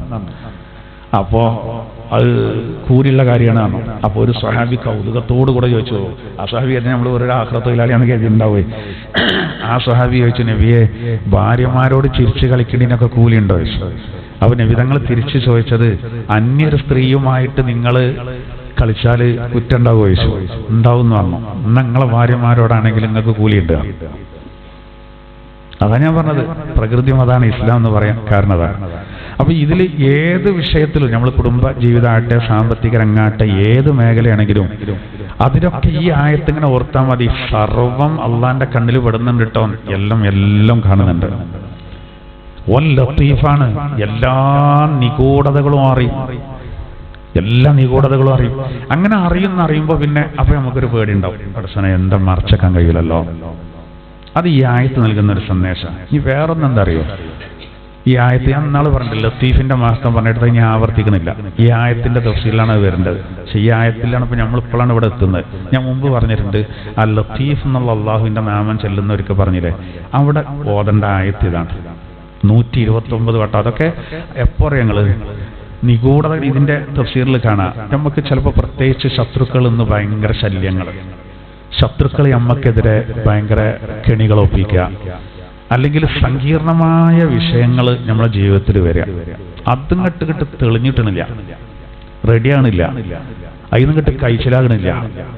അത്തരം ഘട്ടങ്ങളിൽ നമ്മൾ ഒരു റൗണ്ട് ചെയ്യേണ്ട ഒരു കാര്യമാണ് ഇത്. യാ ലത്തീഫ് 129 വട്ടം ചെല്ലാം. നിങ്ങൾ പറഞ്ഞതാണ്. ഒന്നും കൂടി ഈ ആയത്ത് വന്നപ്പോൾ സൂചിപ്പിക്കുകയാണ്. കിതാബിലൊക്കെ പറയുന്നതാണ്. 129 വട്ടം ചൊല്ലിക്കഴിഞ്ഞാൽ ഈ ആയത്ത് ഓതുക. ലാ തുദ്രികുൽ അബ്സാർ വഹുവ യുദ്രികുൽ അബ്സാർ വഹുവൽ ലത്തീഫുൽ ഖബീർ. പിന്നെയും 129 വട്ടം ചെല്ലാം. പിന്നെ ഈ ആയത്ത് ഓതുക. അങ്ങനെ 129 വട്ടം എന്ത് ചെയ്യാം, ആവർത്തിക്കാം. അപ്പൊ എത്ര വരും ഒന്ന് നോക്കി.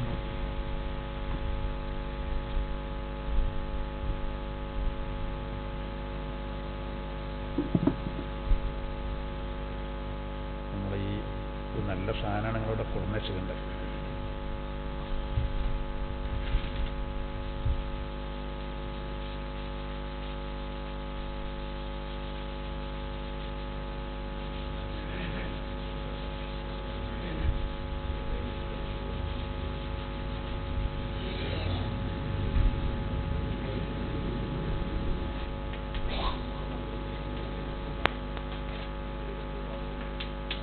ലത്തീഫാണ് ചെല്ലേണ്ടത്. അപ്പോൾ 129 വട്ടം ചെല്ലാം.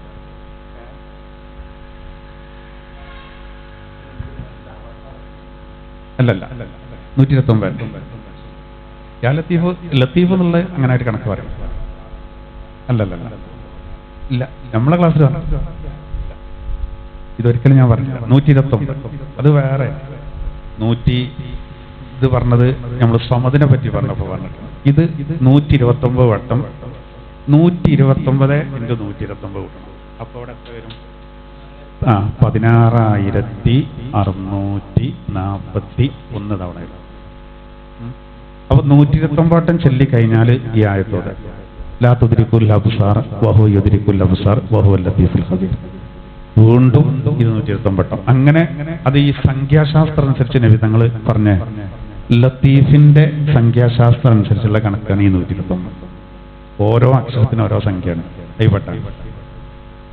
അങ്ങനെ കൂട്ടുമ്പോൾ നമ്മൾ മൊത്തം 16,641 വട്ടം യാ ലത്തീഫ് എന്ന് വരും. ഓരോ 129ന്റെ ഇടയിലും ഈ ആയത്ത് ഇങ്ങനെ വെച്ചു കൊടുക്കാം. ലാ തുദ്രിക്കുൽ അബ്സാർ വഹു യുദ്രിക്കുൽ അബ്സാർ. ശരിക്കും വേണ്ട എങ്ങനെ അറിയങ്ങൾ അത് ചെല്ലേണ്ടത് ഇശാഇന്റെ ശേഷമാണ്.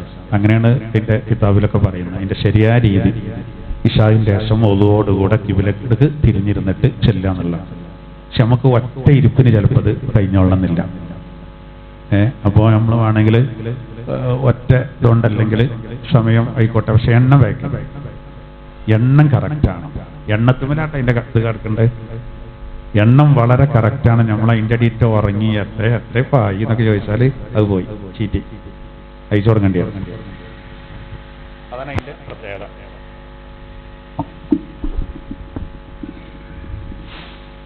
അപ്പൊ അത് ഈ സൂറത്തിന്റെ ഈ ആയത്തിന്റെ വിശദീകരണത്തിൽ മഹാരഥന്മാരായ ആളുകൾ പറയുന്നുണ്ട്. അതായത് അസ്മാഉൽ ഹുസ്നയുടെ ഒരു മഹത്വമാണ്. അതിന് ഓരോ കണക്കുകൾ പറഞ്ഞിട്ടുണ്ട്. ഖുർആനിൽ 4 സ്ഥലങ്ങളിൽ അള്ളാഹു പറയുന്നുണ്ടല്ലോ, അതുകൊണ്ട് നിങ്ങൾ എന്ത് ചെയ്തോളി ചോദിച്ചോളി എന്നുള്ളത് പെട്ടതാണ് ലത്തീഫ് കൊണ്ട്. അത് അങ്ങനത്തെ പ്രശ്നങ്ങളൊക്കെ വരുന്ന സമയത്ത് നമ്മൾ എന്ത് ചെയ്യുക, അത് ഒരു ദിവസം ഒരു ഇത്ര എണ്ണം എന്നുള്ളതാണ് ചെല്ലുക, കറക്റ്റായിട്ട് ചെല്ലുക.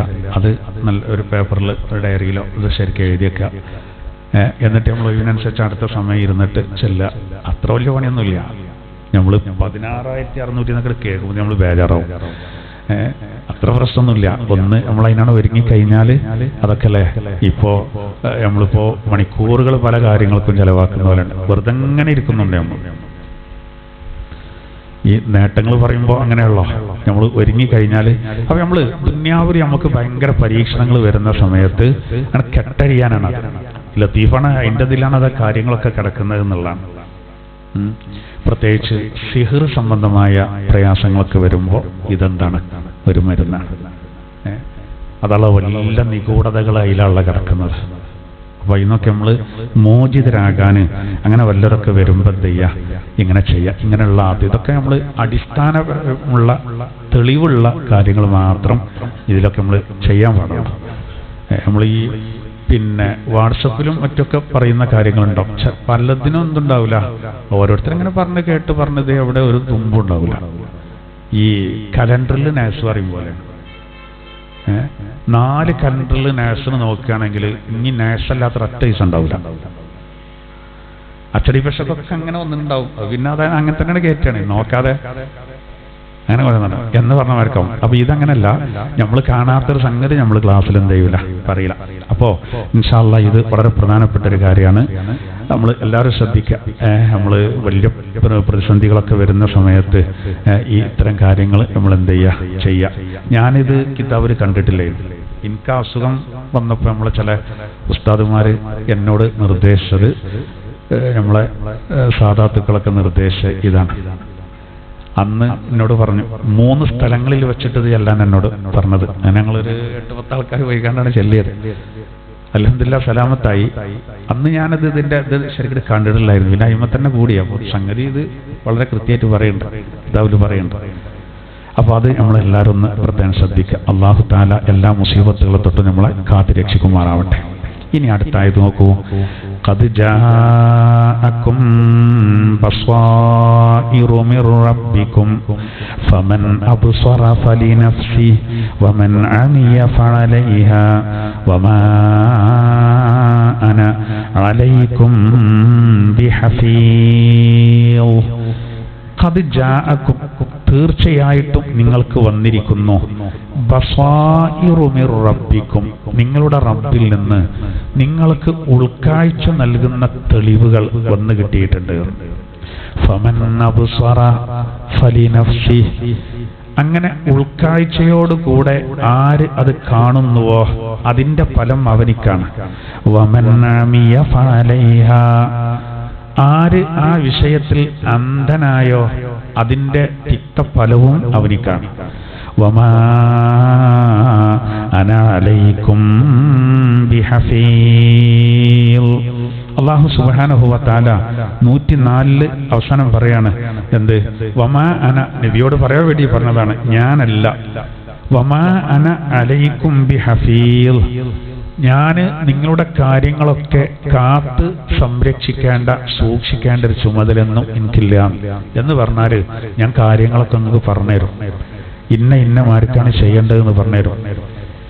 പിന്നെ നിങ്ങളെല്ലാരെയും സ്വർഗത്തിന്റെ ആളുകളാക്കിയിട്ടാണ് മാറ്റുക, നിങ്ങളെല്ലാം നിലക്കും സംരക്ഷിക്കുക, അതൊന്നും കഴിയൂല. ഞാൻ പറഞ്ഞുതരും കാര്യങ്ങൾ, നിങ്ങൾക്ക് വേണമെങ്കിൽ സ്വീകരിക്കാം.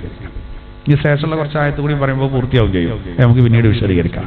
അപ്പൊ ഇവിടെ പറയുന്നത് റബ്ബിൽ നിന്ന് നിങ്ങൾക്ക് ഉൾക്കാഴ്ച നൽകുന്ന ദൃഷ്ടാന്തങ്ങൾ എന്ത് ചെയ്തിട്ടുണ്ട്? കുറേ വന്നിട്ടുണ്ട്.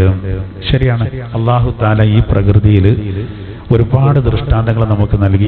അള്ളാഹു ഏകനാണ് എന്നുള്ളത് നോക്കൂ, അള്ളാഹു തആല ഏകനാണ് എന്നുള്ള രൂപത്തിൽ അത് മനസ്സിലാക്കാൻ, കാര്യങ്ങൾ മനസ്സിലാക്കാൻ ഒരുപാട് തെളിവുകൾ അള്ളാഹു നൽകി.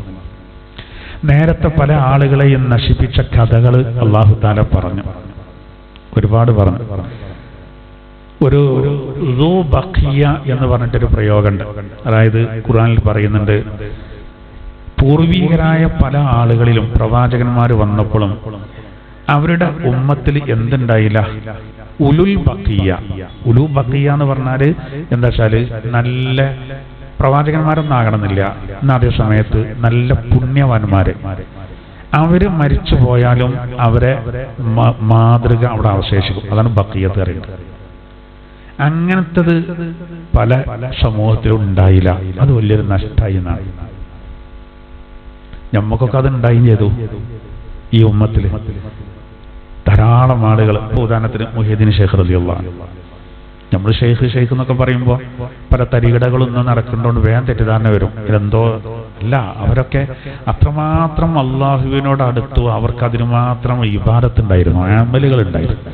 ഒരു ഷെയ്ഖാണ് നടക്കല്ല, ഭയങ്കര അമൽ അവർക്കുണ്ടായിരുന്നു, വലിയ അമലുണ്ടായിരുന്നു. അപ്പോൾ ശരിക്കെന്താ, അവര് ഇട്ടേച്ച് പോയ കുറേ നല്ല കാര്യങ്ങൾ ഇനി അത്രത്തോളം എത്തിയിട്ടില്ലെങ്കിലും നമ്മൾ തന്നെ അങ്ങനല്ലേ, നല്ല മാതൃകൾ എത്രയോ ആൾക്കാരുണ്ട്. അവരെ കണ്ട് ഇസ്ലാമിൽ ഉറച്ചു നിന്നവരും നന്നായാലും എത്രയോ ആളുകളുണ്ടാവും, മാതൃകാപരമായി. അത് പൂർവീകരിൽ പലർക്കും പലപ്പോഴും ഉണ്ടായില്ല. ജനങ്ങൾ ഇങ്ങനെ ഒരു ലെവലിൽ അങ്ങനെ പോയി. ഇത് പ്രത്യേകം എടുത്ത് പറയാം. അപ്പോൾ ആ ഒരു നല്ല അവസ്ഥയ്ക്ക് വരണമെങ്കിൽ ഒരു തെളിവ് ഒരു സ്വീകരിക്കാൻ ഞാൻ തയ്യാ. അതാണ് ഇവിടെ പറയുന്നത്. അല്ലാഹു തആല പറയും, നിങ്ങൾക്ക് ഒരുപാട് രേഖകൾ വന്നു, തെളിവുകൾ വന്നു. ഉൾക്കാഴ്ച വേണം, എന്നാലും സ്വീകരിക്കാൻ പറ്റുള്ളൂ. കാഴ്ച ഉണ്ടായതുകൊണ്ട് കാര്യമില്ല. കാഴ്ച അബൂജഹലിന് കാഴ്ച ഇല്ലായിരുന്നു, അബൂലഹബിന് കാഴ്ച ഇല്ലായിരുന്നു, നല്ല കാഴ്ച ഉണ്ടായിരുന്നല്ലോ. പക്ഷെ അത് ഉപയോഗപ്പെടുത്താൻ അവർക്ക് കഴിഞ്ഞില്ല. അത് വേണ്ടതുപോലെ ഉപയോഗപ്പെടുത്താൻ എന്ത് ചെയ്തില്ല, അവർക്ക് കഴിഞ്ഞില്ല. എന്നാൽ അതേ സമയത്ത് അബ്ദുല്ലാഹി ഇബ്നു മക്തൂം റളിയല്ലാഹു അൻഹു കാഴ്ച ഇല്ലായിരുന്നു, പക്ഷെ എന്തുണ്ടായി? ഉൾക്കാഴ്ച ഉണ്ടായി.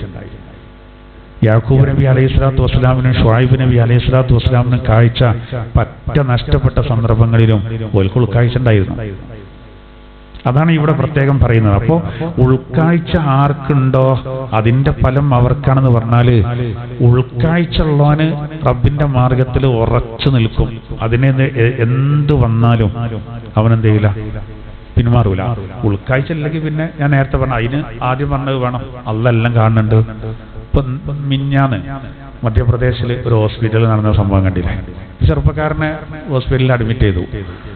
ഡോക്ടർമാർ ഇവനെ ഐസിയുവിൽ പ്രവേശിപ്പിച്ചു. ഇവന്റെ ഭാര്യനോട് ഡോക്ടർമാർ പറഞ്ഞത് ആള് വളരെ സീരിയസ് ആണ്, കോമയിലാണെന്നാണ്. അങ്ങനെ ബില്ല് കൊടുത്തു. കുറച്ച് കഴിഞ്ഞപ്പോ 1 ലക്ഷത്തിന്റെ.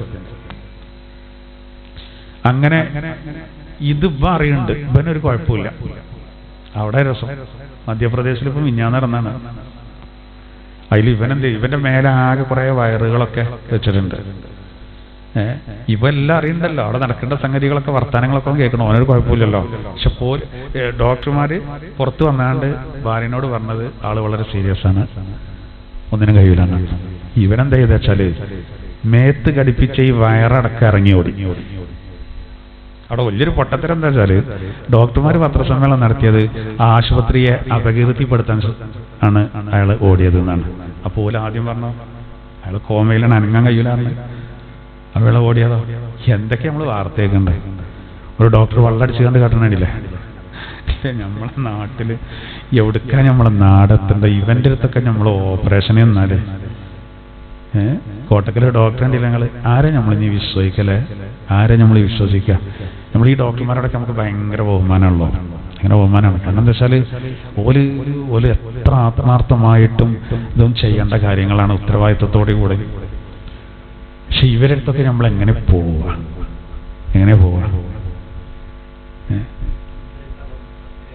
ആ കത്തിരിയും പഞ്ഞിക്കെട്ടും ഒക്കെ വെക്കും, ഓലെല്ലാം വെക്കും. അപ്പൊ അവിടെയൊക്കെയാണ് ഇനി നോക്കിക്കോളി നിങ്ങൾ. ഇപ്പൊ ആ ടീച്ചർ പറഞ്ഞല്ലോ 6 വയസ്സാവുമ്പോഴേക്ക് എന്ത് കൊടുക്കണം? ഈശ്വര ചിന്ത കൊടുത്തിട്ടില്ലെങ്കിൽ കുട്ടികൾ നന്നാവില്ല എന്നാണ്. ഇപ്പൊ ഭയങ്കര ചർച്ചയാണ്. എന്താ പറയുക, കൗമാരക്കാരെങ്ങനെ നന്നാക്കണം? ഞാൻ നിങ്ങൾക്ക് ഒരു കാര്യം പറഞ്ഞുതരാം. എൻ്റെ ഒരു സുഹൃത്തിന്റെ കുട്ടിന്റെ 2 കാലിങ്ങനെ പിണഞ്ഞു നീനും പ്രസവത്തിൽ തന്നെ.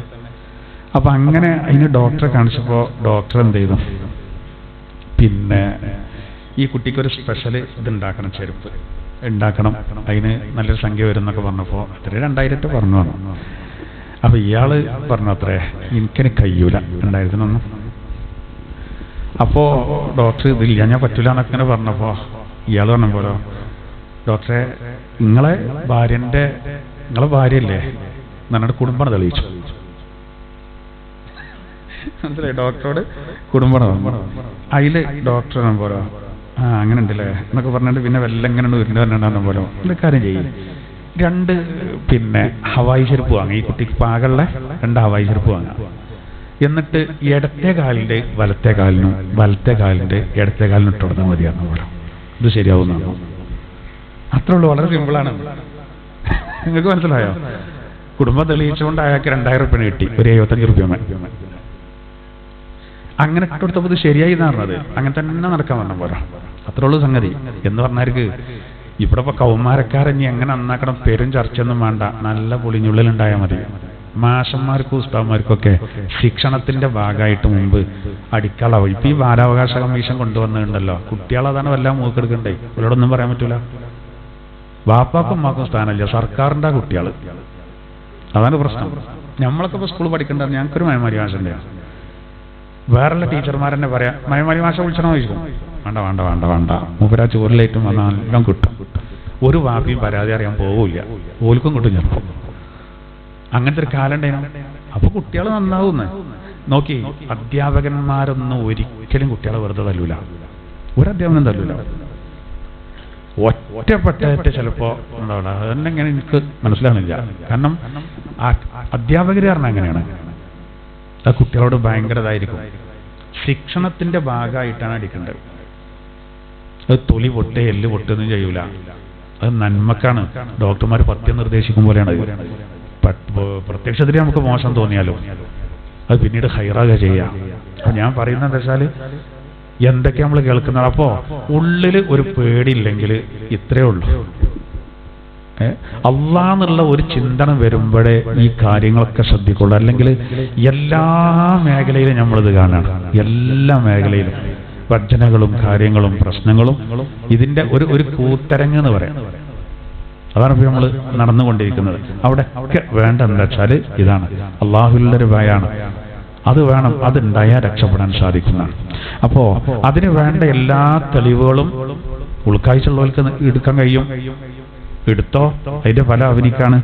ഇല്ലേ അതിനെ അവഗണിച്ചോ, അതിന്റെ ബുദ്ധിമുട്ടും അവനക്ക് തന്നെയാണ് വരാനുള്ളത്.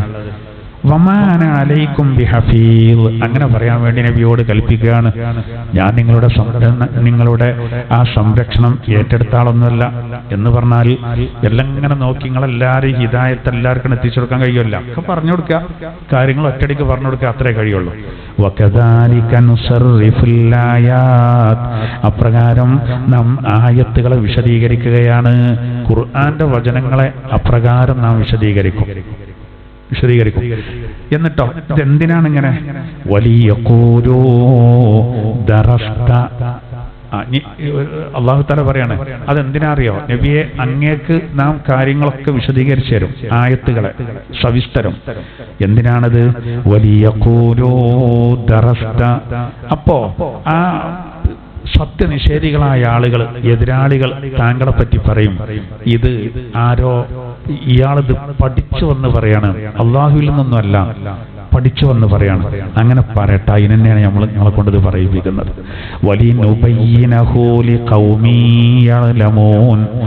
അറിവുള്ള ഒരു ജനതക്ക് ഞാനത് വിശദീകരിച്ചു കൊടുക്കാനും, അറിവുള്ള ഒരു കൂട്ടർക്ക് ഒരു കാര്യങ്ങൾ പഠിക്കുകയാണെങ്കിൽ ഓൽക്കത് ശരിക്ക് വ്യക്തമാവും.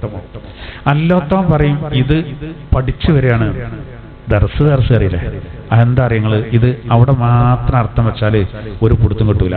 ഇതിനെ സംബന്ധിച്ച് വിശദീകരണം കിടക്കുന്നത് നഹ്ൽ സൂറത്തിലാണ്. നഹ്ൽ സൂറത്തില് 103-ാം ആയത്തില് ഇതിന്റെ വിശദീകരണം പറയുന്നുണ്ട്. സൂറത്തുൽ നഹ്ൽ 103.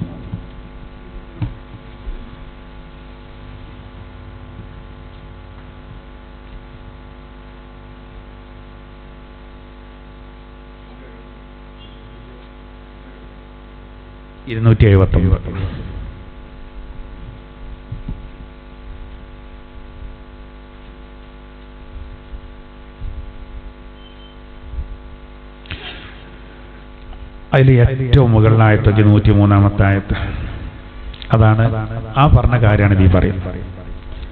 ബിസ്മില്ലാഹിർ റഹ്മാനിർ റഹീം. وَلَقَدْ نَعْلَمُ أَنَّهُمْ يَقُولُونَ إِنَّمَا يُعَلِّمُهُ بَشَرٌ لِسَانُ الَّذِي يُلْحِدُونَ إِلَيْهِ أَعْجَمِيٌّ وَهَذَا لِسَانٌ عَرَبِيٌّ مُبِينٌ. അതായത് നബി സല്ലല്ലാഹു അലൈഹി വസല്ലം തങ്ങൾ ഈ ഖുർആന്റെ ആയത്തുകൾ ഇങ്ങനെ ഓതി തരുമ്പോൾ ഇവർക്കറിയാലോ അത് സത്യമാണെന്നുള്ളത്. മാത്രമല്ല, അന്ന് വലിയ സാഹിത്യകാരന്മാരുള്ള കാലാണ്. നിരക്ഷരനായ നബിതങ്ങൾ ഇത് ഓതിത്തരുമ്പോൾ ഇത് അള്ളാന്റെ ആണെന്ന് ഉറപ്പിക്കുക, നബിയെ കൊണ്ട് ഓതിപ്പിക്കണം. എന്നാൽ ഇവർക്കിത് അള്ളാന്റെതാണെന്ന് പറഞ്ഞാൽ പിന്നെ അത് അംഗീകരിക്കണ്ടേ? അപ്പൊ ഇവരെന്ത് ചെയ്തു? പിന്നെ ഒരാളെ, അതായത് അയാള് ശരിക്കും അറബി അല്ലാത്ത ഒരാളുണ്ട്, വേദക്കാരുടെ ഒക്കെ കൂട്ടത്തിൽപ്പെട്ട ഒരാള്. അയാളാണ് ഇതെന്ത് ചെയ്യുന്നത് പറഞ്ഞു കൊടുക്കേണ്ടത്. അപ്പോൾ മുഹമ്മദ് നബി സല്ലല്ലാഹു അലൈഹി വസല്ലം തങ്ങൾ അയാളെടുത്ത് പോയിട്ട് അയാള് പറഞ്ഞു കൊടുക്കേണ്ടത് ഇങ്ങനെ പറയാണ് എന്ന് ഇവർ പ്രചരിപ്പിച്ചു. അപ്പൊ അള്ളാഹ് മറുപടി കൊടുക്കുകയാണ്. ഇതിങ്ങനെ വെറുതെ ഇല്ലാത്തത് പറയുമ്പോൾ നമുക്കൊരു വിഷമം ഉണ്ടാവുമല്ലോ. അപ്പൊ മുത്തുനബിയെ സാന്ത്വനപ്പെടുത്തുകയാണ്. വലഖദ് നഅലമു, നാം അറിയുന്നുണ്ട്. അല്ലാഹ് പറയാണ്, അന്നഹും യഖൂലൂൻ, അവർ പറയുന്നുണ്ട്. എന്ത്? യഖൂലൂന, അവർ പറയുന്നു, ഇന്നമാ യുഅല്ലിമുഹു ബശർ, മുഹമ്മദ് നബിക്ക് ഈ ഖുർആൻ പഠിപ്പിച്ചു കൊടുക്കുന്ന ഒരു വ്യക്തിയാണ്. ലിസാനുല്ലദീ യുൽഹിദൂന ഇലൈഹി അഅജമി, ഏതൊരാളിലേക്ക് ചേർത്തിയിട്ടാണോ അവർ ഈ ജൽപ്പനം നടത്തുന്നത് അയാള് അനറബിയാണ്. വഹാദാ ലിസാനുൻ അറബിയ്യും മുബീൻ, ഈ ഖുർആനാകട്ടെ സ്പഷ്ടമായ അറബി ഭാഷയിലുമാണ്. പിന്നെ എങ്ങനെ ഇത് ശരിയാകാം? അറബി ഒട്ടും അറിയാത്ത ഒരാള്, അയാളെ പറ്റി ഇവര് പറയേണ്ടത് അയാളാണത് പറഞ്ഞു കൊടുക്കേണ്ടത്. അയാൾ അനറബിയാണ്, അയാൾക്ക് അറബി അറിയില്ല. നബിതങ്ങളെ സംബന്ധിച്ചിടത്തോളം പറയാനറിയാം, എഴുതാനും വായിക്കാനും നബിക്കും അറിയില്ല. അങ്ങനത്തെ നബിതങ്ങള്, അറബി മാത്രം പറയാൻ അറിയുന്ന നബിതങ്ങള് ആലെടുത്ത് പോയിട്ട് എങ്ങനെ പഠിക്കും? ഇത് രണ്ടും ശരിയല്ല. ഇതാണ് ഇപ്പൊ നമ്മൾ ഓതി വെച്ച ആയത്തിൽ പറയുന്നത്. നബിയെ, അങ്ങേക്ക് നാം ആയത്തുകൾ ഇങ്ങനെ വിശദീകരിച്ചു തരും. എന്തിനാ അറിയങ്ങള്? നമ്മൾ ചിലപ്പോൾ പറയല്ലോ, പിന്നെ ഖുർആൻ ഒരായത്തിൽ തന്നെ പറയുന്നുണ്ട്, ഖുർആൻ കാരണം ഒരു കൂട്ടർ ഉയരും, ഒരു കൂട്ടർ താഴും. ഒരു കൂട്ടർ ഖുർആന്റെ കാരണം നന്നാവും, ഒരു കൂട്ടര് നന്നാവൂല. ഓല എന്നെ വളച്ചൊടിച്ച് പല നിലക്കുവാക്കിയിട്ട് എന്ത് ചെയ്യും? ഒരു കേടന്നു പോകും. നമ്മൾ കാണുന്നുണ്ടല്ലോ ഖുർആന്റെ പല ആയത്തുകളെയും വളച്ചൊടിച്ചിട്ട്. അപ്പൊ ഇവിടെ പറയുന്നു അതന്നെയാണ്, നബിയെ അങ്ങേക്ക് നാം കാര്യങ്ങൾ വിശദീകരിച്ചു തരും. അതെന്തിനാ? വലിയ യഖൂലൂ ദറസ്ത, അവര് പറയട്ടെ, എന്ത്? അങ്ങ് പഠിച്ചു പറയാണ്. അങ്ങ് പഠിച്ചു പറയണ പറഞ്ഞാല് ആ പറയപ്പെട്ട വ്യക്തിന്റെ അടുത്ത് പോയി കണ്ട അയാൾ ഇങ്ങനെ പറയേണ്ട തത്തമ്മേ പൂച്ച പൂച്ച എന്നുള്ള രൂപത്തിൽ പറയാണ്.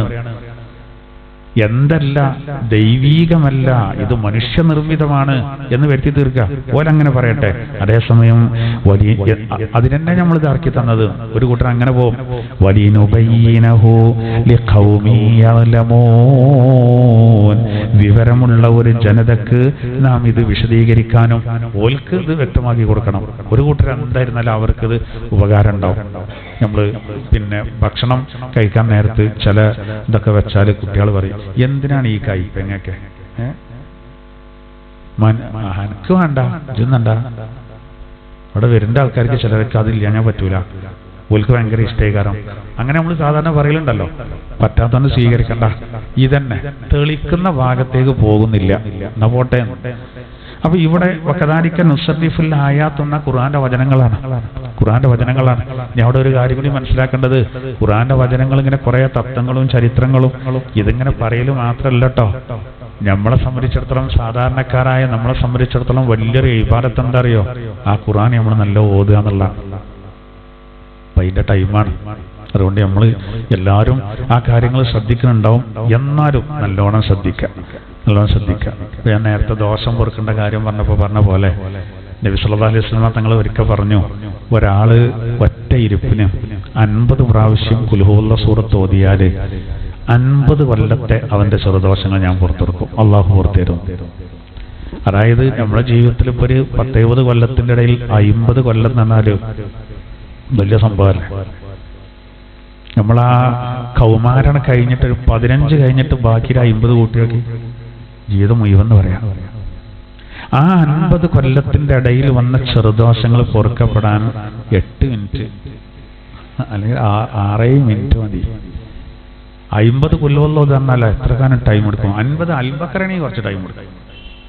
50 കുൽഹുവല്ലോ എന്താ ടൈം? കുറഞ്ഞ ടൈം മതി. അതതിന്റെ മട്ടം പോലെ നമ്മൾ ഓതുകയാണെങ്കിൽ നമുക്ക് 50 പ്രാവശ്യം ഓതാൻ 10 മിനിറ്റ് വേണ്ട. എപ്പോഴേലും ഒരു ടൈം ഇട്ടാൽ രാത്രി കിടക്കുമ്പോഴൊക്കെ ആക്കിയാൽ വളരെ നന്നായി കിടക്കും. പിന്നെ 100 സുന്നത്തുണ്ട്, ഹദീസിൽ പറയുന്നുണ്ട്. മരണത്തിന്റെ ആ തൊട്ട് മുമ്പ് ഒരാൾക്ക് ഖുൽ ഹുവല്ല സൂറത്ത് കുറച്ച് ഓതാൻ കഴിഞ്ഞാൽ നല്ല മെച്ചേകാരം. രോഗം സന്ദർശിക്കാനൊക്കെ പോയ ഇങ്ങനത്തെ പോയിന്റൊക്കെ പറഞ്ഞു കൊടുക്കി. രോഗം സന്ദർശിക്കാൻ ചെന്നാൽ അയാളിങ്ങനെ പറയും ചിലപ്പോൾ നമ്മളോട്, വയ്യ, ആകെ വിഷമപ്പതൊന്നല്ല, ഇബാദത്തൊന്നും കാര്യമായിട്ട് ചെയ്തിട്ടില്ല, എനിക്കറിയില്ല, എന്നെ ഞാൻ എല്ലാ കളിയും കളിച്ചു. അപ്പൊ പോയോൻ പറയാണ്, ഞാൻ അപ്പൊ അതന്നെ ഇങ്ങനെ ആലോചിച്ചിട്ടുണ്ട്. അങ്ങനെ പറയും. അപ്പൊ മറ്റേ ആൾക്ക് ഭയങ്കര ടെൻഷനാകുക ചെയ്യാ, അങ്ങനെ ടെൻഷനാകുക ചെയ്യാ.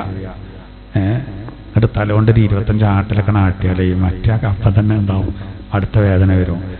അതൊരിക്കലും പറയരുത്. നല്ല ചിന്ത ഉണ്ടാക്കണം. അതിനാണ് രോഗസന്ദർശനം പുണ്യായത്. അപ്പൊ നമ്മൾ പറയണത്, അതൊന്നും ചിന്തിക്കണ്ട, അള്ളാഹു കാരുണ്യവാനാണ്. അന്നടങ്ങാറാക്കിയിട്ട് പഠിച്ചനം തീട്ടാനാടാ അറ്റച്ച് പറയണ്ട, ഒന്നുമില്ല. നല്ല ഇതൊക്കെ ഇങ്ങനെ ചെല്ലിക്കോ, ദിക്റൊക്കെ ചെല്ലിക്കോ, ഖുൽ ഹുവല്ല കുറച്ച് ഓതിക്കോ. അപ്പൊ നമ്മൾ ആ സന്ദർശനം ഓൽക്കൊരു കാര്യമാവും. എപ്പോഴും ഗുരുതരമായ രോഗം ബാധിച്ച ആളുകളുടെ അരികെത്തുമ്പോൾ ഒരു വിഷമം പറയുമ്പോൾ നമ്മൾ എന്ത് ചെയ്യണം? അങ്ങനെ പറഞ്ഞു കൊടുക്കണം, പോസിറ്റീവായിട്ട് പറയണം. ഒരു ചിലപ്പോൾ നല്ല കളി കളിച്ചിക്കും, അതുകൊണ്ടാണത്. പക്ഷെ എന്നാലും ഇതൊക്കെ ഇപ്പൊ റബ്ബ് ഇത് പൊറുക്കാൻ മാത്രമുള്ളല്ലോ. ഒരാളെ മനസ്സിക്കല്ല അള്ളാന്റെ നോട്ടം. ഹക്കടപാടെ ബേജാറാകാനുള്ളൂ. നമ്മൾ തമ്മിലുള്ള ഹക്കുകളാണ് പഠിച്ചനെ. നാവോണ്ടുള്ള വലിയ പ്രശ്നം എങ്ങനെ ഇതൊക്കെ പറഞ്ഞു തീർക്കുക? പൈസ കൊടുക്കാനുള്ളൊക്കെ ചിലപ്പോൾ കൊടുക്കും. അത് കിട്ടാനുള്ളവരൊക്കെ ചിലപ്പോൾ മക്കളോടൊക്കെ ചോദിക്കും, എനിക്ക് 2000 ഉണ്ടേന് ബുദ്ധിമുട്ടില്ലെങ്കിൽ മതിയിട്ടോ എന്നൊക്കെ പറയും. പക്ഷെ ഈ വാക്കുകൊണ്ടുള്ള ആൾക്കാർ മനസ്സിൽ വെക്കും. കുറെ ആൾക്കാരൊക്കെ പുറത്തെടുക്കും. മയ്യത്ത് മുന്നിൽ വെച്ച് പറയുമ്പോൾ എല്ലാവർക്കും മരിച്ചതിൻ്റെ എന്തിയാണ് ഉസ്താദ് കുറെ നിലവിളിച്ചും പറഞ്ഞുകാണ്ട് അത് കേട്ടുകാണ്ട് ചിലർ മനസ്സിൽ കരുതും, മൂലരംഗത്ത് വേണമെങ്കിൽ പുറത്തോളി, ഞാൻ പുറക്കൂല, കാരണം ഇന്ന അങ്ങനെ പറഞ്ഞിക്കണോന്ന് അവിടെ കിടക്കട്ടെ അറിയും. അതിനൊന്നും നമ്മളെ ഇടവരുത്തണ്ട. ബാക്കിയുള്ള റബ്ബിനോട് ബന്ധപ്പെട്ടുണ്ടല്ലോ, അതിന് പല വഴിയുണ്ട്. അപ്പൊ ഞാൻ അതിന്റെ അടിയിൽ സൂചിപ്പിച്ചെന്തറിയോ, റമളാനാണല്ലോ. അപ്പൊ നമ്മൾ എല്ലാവരും ചെയ്യുന്നതാണ് കുറച്ചൊന്നാണ് കനം കൂട്ടുക റമളാനില്. ഒഴിവിനനുസരിച്ചൊക്കെ ഇങ്ങനെ ദിക്റുകളും സലാത്തുകളും കാര്യങ്ങളൊക്കെ ചെല്ലുമ്പോൾ പ്രധാനപ്പെട്ട സൂറത്തുകൾ കാര്യങ്ങൾ അതിൽപ്പെട്ടതാണ് ഖുൽ ഹുവല്ല. നമുക്ക് ലൈലത്തുൽ ഖദ്റൊക്കെ വരുമ്പോൾ പ്രത്യേകം ഹദീസിലൊക്കെ വന്ന കുറേ കാര്യങ്ങൾ, ആയത്തുകൾ, സൂറത്തുകൾ എന്ന് പ്രത്യേകം പരിഗണിക്കേണ്ടത്. അതത് സമയത്ത് നമുക്ക് എന്ത് ചെയ്യാം പറയാം. എന്തായിരുന്നാലും നമ്മൾ അള്ളാഹുവിൽ നല്ല വരുമാനം കിട്ടാൻ ആവശ്യമായ കാര്യങ്ങളൊക്കെ നമ്മൾ ചെയ്യാം. നബി തങ്ങൾ പറഞ്ഞ ഇങ്ങനെ ചിന്തിച്ചാൽ മതി.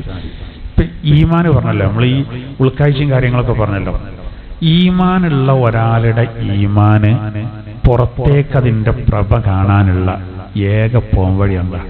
ഖുർആൻ ഓതാന്നുള്ളതാണ്. നബി തങ്ങൾ അതിന് ഉദാഹരണം പറഞ്ഞത്, നിങ്ങൾ ഓറഞ്ച് പോലെയാകണം, നിങ്ങൾ ഒരിക്കലും കാരക്ക പോലെയാകരുത്. രണ്ട് ഉപമ പറഞ്ഞിട്ടുണ്ട്. ഓറഞ്ച് നല്ല മണാണ്, നല്ല മധുരമാണ്. ഇതുപോലെയാണ് മധുരം ഈമാനിലേക്ക് അറിയിക്കുകയാണ്. ആ വാസന അത് ഖുർആൻ ഓതിലേക്കും. എന്നാൽ ഒരാൾ ഈമാനൊക്കെ ഉണ്ട്, പക്ഷെ ഖുർആൻ ഓതാൻ നേരം കിട്ടലില്ല. ഓനെ പറ്റി നബി തങ്ങൾ പറഞ്ഞത് കാരക്ക പോലെയാണ്. കാരക്കക്ക് മധുരമുണ്ട്, വാസനയില്ല. കാരക്ക മൂക്കിനോട് ചേർത്തി വെച്ചാൽ അവിടെ കാരക്ക ഉണ്ടെന്നൊന്നും അറിയില്ല. ഓറഞ്ച് അങ്ങനല്ല. ഓറഞ്ചിന് നല്ല സുഖമുള്ളൊരു മണാണ്. വല്ലാതെ നമുക്ക് ചിന്തിക്കേണ്ട, തൊള്ളിയിൽ വെള്ളം വരും. മാത്രം രാവിലെ ചായ എടുക്കാതെ പോകുന്നതാണ്, അതിന്റെ സ്വഭാവം അതാണ്. മാത്രമല്ല ഇന്നിപ്പോ ഒരു ചായ കിട്ടൂല എന്ന് കൂടിയും തോന്നുമ്പോൾ നമുക്ക് കൂടുതൽ ദാഹം കറങ്ങും. ഞാൻ തന്നെ ഇപ്പൊ ഇടക്കിടക്ക് ഇങ്ങോട്ട് നോക്കുകയാണ്. നമ്മളാ മറ്റേ തന്നെ അത് ഞാൻ ശരിയായി കിട്ടുമ്പോൾ തന്നെ നോമ്പ് കഴിയും ചേച്ചും, നോമ്പ് കഴിയും ചെയ്യും. അപ്പൊ അങ്ങനെയുള്ളോ എന്തായാലും നമുക്ക് പഠിച്ചവന് ഒരു ഊർജ്ജം തരാം കേട്ടോ. അപ്പൊ രാവിലെ ഒരു ക്ലാസ്, സാധാരണ നമ്മള് സുബൈക്ക് തണുത്ത അന്തരീക്ഷമാണെങ്കിൽ പോലും എനിക്ക് വെള്ളം വേണം ക്ലാസ് എടുക്കുമ്പോൾ. അപ്പൊ സുബൈ ക്ലാസ് കഴിഞ്ഞു, അത് കഴിഞ്ഞു, ഞാൻ അടുത്ത ക്ലാസ് കൊണ്ടുപോട്ടിയാണ് കഴിയും. അങ്ങനെയാണ്. എന്നാലും പ്രശ്നമൊന്നുമില്ല. നോമ്പല്ലാത്തത് നമുക്ക് ചിന്തിക്കാൻ പോലും കഴിയണില്ല. അത് അള്ളാഹു തആല ഒരു ഊർജ്ജം തരണ്ടാണ്. ചിലയിടത്ത് പിന്നെ സംഘാടകർ മൈക്ക് തീരെ ശരിയാക്കി തരൂല. ആക്ക് നിങ്ങൾക്ക് ഊർജ്ജം കിട്ടിക്കോളും തരിക. അപ്പാണ് നമ്മൾ പറഞ്ഞു തീരെ ക്ലിയർ ആക്കി തരില്ല ചിലയിടത്ത്. അങ്ങനെ ഉണ്ടാവല്ലോ. ഞാൻ കഴിഞ്ഞ ആഴ്ച മഞ്ചേരി ഒരു ക്ലാസ്സിന് പോയി, നിങ്ങളോട് പറയുകയാണെങ്കിൽ അവിടെ ഭയങ്കര പബ്ലിസിറ്റി ഒക്കെ ചെയ്തു.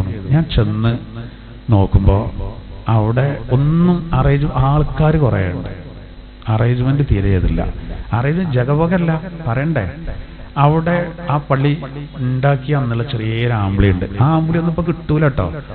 അത് നമ്മള് പുരാവസ്തു കേന്ദ്രത്തിൽ കൊണ്ടേ കൊടുത്തെടുക്കും. അങ്ങനത്തെ ഒരു ആമ്പിളി ഉണ്ട്. ഒരു പഴയ മൈക്കുണ്ട്, അതിൻ്റെ അതൊക്കെ അങ്ങോട്ട് ആകെ തുരുമ്പിടിച്ചിട്ട് പോയിക്കുന്നു. പടച്ചനെ 5 മിനിറ്റ് കഴിഞ്ഞോടുകൂടെ എനിക്ക് തലവേദന എടുക്കാൻ തുടങ്ങി. ആകെപ്പാടങ്ങ് ക്ഷീണം വന്നു. ഞാൻ അവരോട് പറഞ്ഞു, ഞാനത് ആമറന്ന് വെച്ച് അടിക്കുമ്പോൾ അടിക്കാണ് ഞാനത്. അപ്പോൾ സംഘടന ഇപ്പൊ കൊണ്ടുവരണ വെച്ചു മൈക്ക സെറ്റും കാര്യങ്ങളൊക്കെ. ഞാൻ പറഞ്ഞ അതൊക്കെ പടങ്ങൾ കൊടുന്നതൊക്കെ ഫിറ്റ് ചെയ്താവുമ്പോഴത്തിന് നേരം പോവില്ലേ, ആൾക്കാരെ ബുദ്ധിമുട്ടാക്കില്ല പോലെ. ഏതായാലും ഞാൻ ഇതിമ ഒപ്പിക്കാൻ കുറച്ചേരം പറഞ്ഞു വേണ്ടതായിരുന്നു. പിന്നെ അതിന്റെ പ്രശ്നം അടുത്ത ക്ലാസ്സിനൊക്കെ ബാധിക്കും, ബുദ്ധിമുട്ടാവും.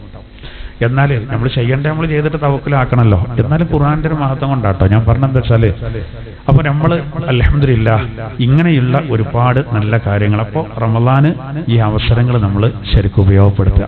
അതുപോലെ ഒരു പോയിന്റ് കൂടി ഞാൻ പറഞ്ഞുതരാം. ഇനിയിപ്പോൾ അടുത്താഴ്ച പറഞ്ഞാൽ അത്രയും നഷ്ടപ്പെടുന്ന എഴുതിയിട്ടാണ്. പരിശുദ്ധ ഖുർആനിൽ നമ്മൾ ഒരു കാര്യം ഞാൻ പറയട്ടെ. നമ്മൾ നോമ്പർക്കണക്ക് എല്ലാവരും കൂടി ഇരിക്കുക, പെരിയിൽ ആ സിസ്റ്റം ഉണ്ടാക്കുക, എല്ലാവരും കൂടി ഇരിക്കുക. കുട്ടികളൊക്കെ ഉണ്ടാവുമല്ലോ, നോമ്പർക്കും നല്ല റാഹത്തായിട്ട് എല്ലാവരും കൂടി ഇരുന്ന് നോമ്പർക്കും. അങ്ങനെ ഞങ്ങൾ നോമ്പർക്കുമ്പോൾ നമ്മൾ പരീക്ഷ കിടക്കുകയാണ്. അത് നമ്മൾ ഇന്നലെ ഒരു തഫ്സീർ ഇങ്ങനെ നോക്കുമ്പോഴേ നമ്മളിങ്ങനെ ദിമ തന്നെ കൂടുമ്പോൾ നല്ല നല്ല പോയിന്റുകൾ കിട്ടുമ്പോഴേ അത് കൈമാറുകയാണ്. അപ്പോൾ അതിൽ ഈ പിന്നെ നമ്മളിപ്പോൾ ഖുർആനിൽ നോമ്പിനെ പറ്റിയ ഒരു ഭാഗത്താണ് കാര്യമായിട്ട് പറയുന്നത്. അതിൽ അൽ-ബഖറയിൽ ഷഹ്റു റമളാൻ അല്ലദീ ഉൻസില ഫീഹിൽ ഖുർആൻ എന്നുള്ള നോമ്പിനെ പറ്റി ആ പറഞ്ഞ ആയത്തുണ്ടല്ലോ, 2-3 ആയത്ത് വൈക്ക് വഴിയുണ്ട്. ആ ആയത്ത് കഴിഞ്ഞ ഉടനെ ആയത്തുണ്ട്. ഏതാ? വഇദാ സഅലക ഇബാദി അന്നി ഫഇന്നി ഖരീബ് ഉജീബു ദഅവത്തദ്ദാഇ ഇദാ ദഅൻ. ആ ആയത്തിൽ പറയുന്നത് എന്താ അറിയോ? പിന്നെ നബിയെ, ആളുകൾ എന്നെ പറ്റി താങ്കളോട് ചോദിക്കും, ഓരോട് പറഞ്ഞോണ്ടി ഞാൻ വളരെ സമീപസ്ഥനാണ്, അവരെന്നോട് ദ്വാരുന്നോട്ടെ, ഞാൻ കൊടുത്തോളാം. ഇതാണ് ഇവിടെ വിഷയം. എന്താ വെച്ചാല് ഈ ആയത്തിറങ്ങിയ ഉടനെ ജിബ്രീൽ അലൈഹിസ്സലാത്തു വസ്സലാം നബിയോട് പറയാണ്, ഇതാ നോമ്പിനെ പറ്റി പറഞ്ഞതിന്റെ താഴെ കൊടുക്കണം. ഈ ആയത്തിന്റെ ഒരു പ്രത്യേകത അതാണ്. അത് അവിടെ ഫിറ്റ് ചെയ്തു. അതിന്റെ കാരണം പറയേണ്ടത് എന്താ അറിയോ? നോമ്പുകാരുടെ പ്രാർത്ഥനയ്ക്ക് വേഗം ഉത്തരം കിട്ടുന്നുള്ള സന്ദേശം കൊടുക്കാനും നോമ്പ് തുറന്ന ഉടനെ പ്രത്യേകം കിട്ടുന്നതാണ്. ഞാൻ പറയണ്ടേ, നമ്മൾ കുട്ടികളായിട്ടൊക്കെ നോമ്പറക്കുമ്പോഴേ കുട്ടികൾ ചിലപ്പോൾ പറയും, പരീക്ഷക്കായിട്ട് ഭക്ഷണത്തിനൊരു ടേസ്റ്റ് ഇട്ടുന്നില്ല, അവർക്ക് സമാധാനം ഉണ്ടാവില്ല. അപ്പം ഇനി പറഞ്ഞെടുത്തളേ, നോമ്പ് തുറന്ന ഉടനത് വരയ്ക്കാം. അതിനിപ്പോ വലിയ മൈക്കൊന്നും വേണ്ടല്ലോ, ആരും അറിയും വേണ്ട. അൽഹംദുലില്ലാഹി റബ്ബിൽ ആലമീൻ, അല്ലാഹുമ്മ സ്വല്ലി അലാ സയ്യിദിനാ മുഹമ്മദ്. പടച്ചോൻ എൻ്റെ പരീക്ഷയിലൊക്കെ എല്ലാം വിജയിപ്പിക്കട്ടോ. അത് ഉത്തരം കിട്ടുന്ന ഉറപ്പാ, ആ ഉത്തരം കിട്ടും. നല്ല ടൈമാ. നബി തങ്ങളുടെ ഒരുപാട് ഹദീസുകളുണ്ട് ആ വിഷയത്തിൽ. നോമ്പ് തുറന്ന ഉടനുള്ള പ്രാർത്ഥനയ്ക്ക് ഉത്തരം കിട്ടും എന്നറിയിക്കാനാണ് ആ ആയത്ത് അവിടെ കൊടുത്തിരുന്നത്. ഇന്നു മുതൽ തന്നെ സ്റ്റാർട്ട് ചെയ്യാം. അതിന് നമ്മൾ കുറെ ഇങ്ങനെ ഒച്ചപ്പുഴി ഉണ്ടാക്കി പറയണമെന്നൊന്നുമില്ലേ. നിങ്ങൾ വെച്ചോക്കി, ആ ഒരു മാനസികാവസ്ഥയോട് കൂടെ ഇങ്ങനെ ഇരുന്നാ പോരെ. ഭക്ഷണം കഴിച്ചോട്ടെ നമ്മള് ആ സമയത്തും. പക്ഷെ നമുക്ക് ആ സമയത്ത് ഒന്നും ഓർമ്മ, ചെല്ലാളൊന്നും ഓർമ്മ വരൂല. അപ്പോൾ അമ്മാതിരി ദാഹികാരം, ഒരു യുദ്ധകാരം ആ സമയം. അതാണ് പ്രശ്നം. കുട്ടികൾക്കൊക്കെ പറഞ്ഞു കൊടുക്കുക, നല്ല രസമാണ് ആ സമയത്ത് എല്ലാം നിൽക്കും. അതുകൊണ്ടൊക്കെ തന്നെ ഈ കാര്യം എന്ത് പറഞ്ഞത്, ലിസ്വാഇമി ഫർഹത്താനി ഫർഹത്തുൻ ഇൻദ ഫിത്രി വഫർഹത്തുൻ ഇൻദ ലിഖാഇ റബ്ബി. നോമ്പുകാർക്ക് രണ്ട് സന്തോഷമാണ്. ഒന്ന് തുറക്കുമ്പോൾ, ഒന്ന് റബ്ബിനെ കണ്ടുമുട്ടുമ്പോൾ. നോമ്പിന്റെ പേരിൽ അള്ളാഹ് വലിയ പരിഗണന നൽകും നാളെ പരലോകത്ത് വെച്ച്. കാരണം എന്താ പറയുക, ദുന്യാവിന്റെ ആകത്തുക മഹാന്മാര് പറയുന്നത് മൂന്നെണ്ണമാണ്. ദുന്യാവിന്റെ ആകത്തുക, ഒന്ന് ഭോഗം, ഒന്ന് ഭക്ഷണം കഴിക്കുക, മൂന്നാമത്തത് വെള്ളം കുടിക്കുക. ഈ മൂന്നിനും നോമ്പിന് കടിഞ്ഞാണിട്ടു. അവിടെ അല്ലേ ഭാര്യ ഭർത്താക്കന്മാർ പരസ്പരം ബന്ധപ്പെടുന്നത്, ഭക്ഷണം കഴിക്കുന്നത്, വെള്ളം കുടിക്കുന്നത്. അയിമലാണ് ദുന്യാവിന്റെ ആകത്ത്. അതിനാണ് മനുഷ്യന്റെ ജീവിതം. അതിനാണ് തടയിട്ടത്. സുബഹി മുതൽ പ്രഭാതം മുതൽ പ്രദോഷം വരെ, സുബഹി മുതൽ മഗ്രിബ് വരെ. അള്ളാഹു തന്നെ ഖുദ്സിയ ഹദീസിൽ പറയുന്നുണ്ട്, ഓൻ അതൊക്കെ ഒഴിവാക്കിയത്. ഇന്ന് ഞാൻ പറഞ്ഞിട്ടാണ്, സാധനം കിട്ടിയിട്ടല്ല, ഞാൻ പറഞ്ഞിട്ടാണ്. അതുകൊണ്ട് ഞാൻ ഓന് കൂലി കൊടുക്കുന്ന. അതാണ് റബ്ബിനെ കണ്ടുമുട്ടുമ്പോൾ ഭയങ്കര പെരുത്ത സന്തോഷം. തുറക്കുമ്പോഴുള്ള സന്തോഷം എന്താ, ഒരു നോമ്പ് പൂർത്തിയായി. ഖുർആൻ വ്യാഖ്യാതാക്കൾ പറയാണ്, ഒരു നോമ്പ് പൂർത്തിയായി എന്ന് മാത്രമല്ല, അപ്പൊ ചോദിച്ചാൽ ഉത്തരം കിട്ടുമല്ലോ. ഇൻഷാ അല്ലാഹ് ഇന്നു മുതൽ തന്നെ അത്തരം കാര്യങ്ങളൊക്കെ നമുക്ക് ശ്രദ്ധിക്കാം.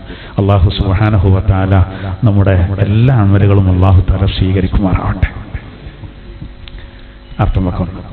ബിസ്മില്ലാഹിർ റഹ്മാനിർ റഹീം. ദാലികുമുല്ലാഹു റബ്ബുക്കും. അല്ലാഹുവാണ് നിങ്ങളുടെ റബ്ബായ നാഥനായ അല്ലാഹുവാണവൻ. ലാ ഇലാഹ ഇല്ലാഹു, അവനല്ലാതെ വേറെ ഇലാഹില്ല. ഖാലിഖു കുല്ലി ശൈ, അവൻ സർവ വസ്തുക്കളുടെയും സൃഷ്ടാവാണ്. ഫഅബ്ദൂ, അവന് മാത്രം ആരാധിക്കണം. വഹുവ അലാ കുല്ലി ശൈഇൻ വകീൽ, അവൻ സർവകാര്യങ്ങളെയും ഏറ്റെടുത്ത് നിർവഹിക്കുന്നവനാണ്. ലാ തുദ്രികുഹുൽ അബ്സാർ, ഒരു കണ്ണുകളും അവനെ പ്രാപിക്കുകയില്ല, കാണുകയില്ല. വഹുവ യുദ്രികുൽ അബ്സാർ, സർവ കണ്ണുകളെയും അവൻ പ്രാപിക്കുന്നു, കാണുന്നു. വഹുവൽ ലത്തീഫുൽ ഖബീർ, അതീവ രഹസ്യങ്ങൾ അറിയുന്നവനാണ് അവൻ, അതുപോലെ സൂക്ഷ്മജ്ഞാനിയുമാകുന്നു അവൻ. ഖദ് ജാഅകും ബസായിറു മിർ റബ്ബികും, തീർച്ചയായിട്ടും നിങ്ങളുടെ റബ്ബിൽ നിന്ന് നിങ്ങൾക്ക് ഉൾക്കാഴ്ചയുള്ള തെളിവുകൾ വന്നിരിക്കുന്നു. ഫമൻ അബ്സറ ഫലിനഫ്സി, ഉൾക്കാഴ്ചയോടുകൂടെ ആരത് കണ്ടുവോ സ്വീകരിച്ചുവോ അതിന്റെ ഫലം അവനിക്ക് തന്നെയാണ്. വമൻ അമിയ ഫഅലൈഹാ, അത് കാണാത്തവൻ, അന്ധത നടിച്ചവൻ, അതിന്റെ ഫലവും അവനിക്ക് തന്നെയാണ്. വമാ അന അലൈക്കും ബിഹഫീർ, ഞാൻ നിങ്ങളുടെ മേലിൽ കാത്തു സൂക്ഷിക്കേണ്ട ചുമതലയുള്ള ആളല്ല. വകദാലിക നുസർറിഫുൽ ആയാത്, അപ്രകാരം തെളിവുകളെ, ദൃഷ്ടാന്തങ്ങളെ, വചനങ്ങളെ നാം വിശദീകരിച്ചു തരുന്നു. വലിയഖൂലൂ ദറസ്ത, അങ്ങ് പഠിച്ചു എന്ന് പറയുന്നു എന്നവർ പറയും. അതിനു വേണ്ടി തന്നെയാണ് വലിനുബയ്യിനഹു ലിഖൗമി യഅലമൂൻ, അറിവുള്ള ഒരു വിഭാഗത്തിന് നാം അതിനെ വിശദീകരിക്കാനും അവർക്ക് വ്യക്തമാക്കി കൊടുക്കാനും, താങ്കൾ പഠിച്ചു വന്നു എന്ന് ചിലർ പറയാനും, അതിനൊക്കെ തന്നെയാണ് ഈ ആയത്തുകളെ നാം താങ്കൾക്ക് വിശദീകരിച്ചു തരുന്നത്. أعوذ بالله من الشيطان الرجيم بسم الله الرحمن الرحيم ذلكم الله ربكم لا إله إلا هو خالق كل شيء فاعبدوه وهو على كل شيء وكيل لا تدركه الأبصار وهو يدرك الأبصار وهو اللطيف الخبير قد جاءكم بصائر من ربكم فمن أبصر فلنفسه ومن عمي فعليها وما أنا عليكم بحفيظ وكذلك نصرف الآيات وليقولوا درست ولنبينه لقوم يعلمون صدق الله العلي العظيم.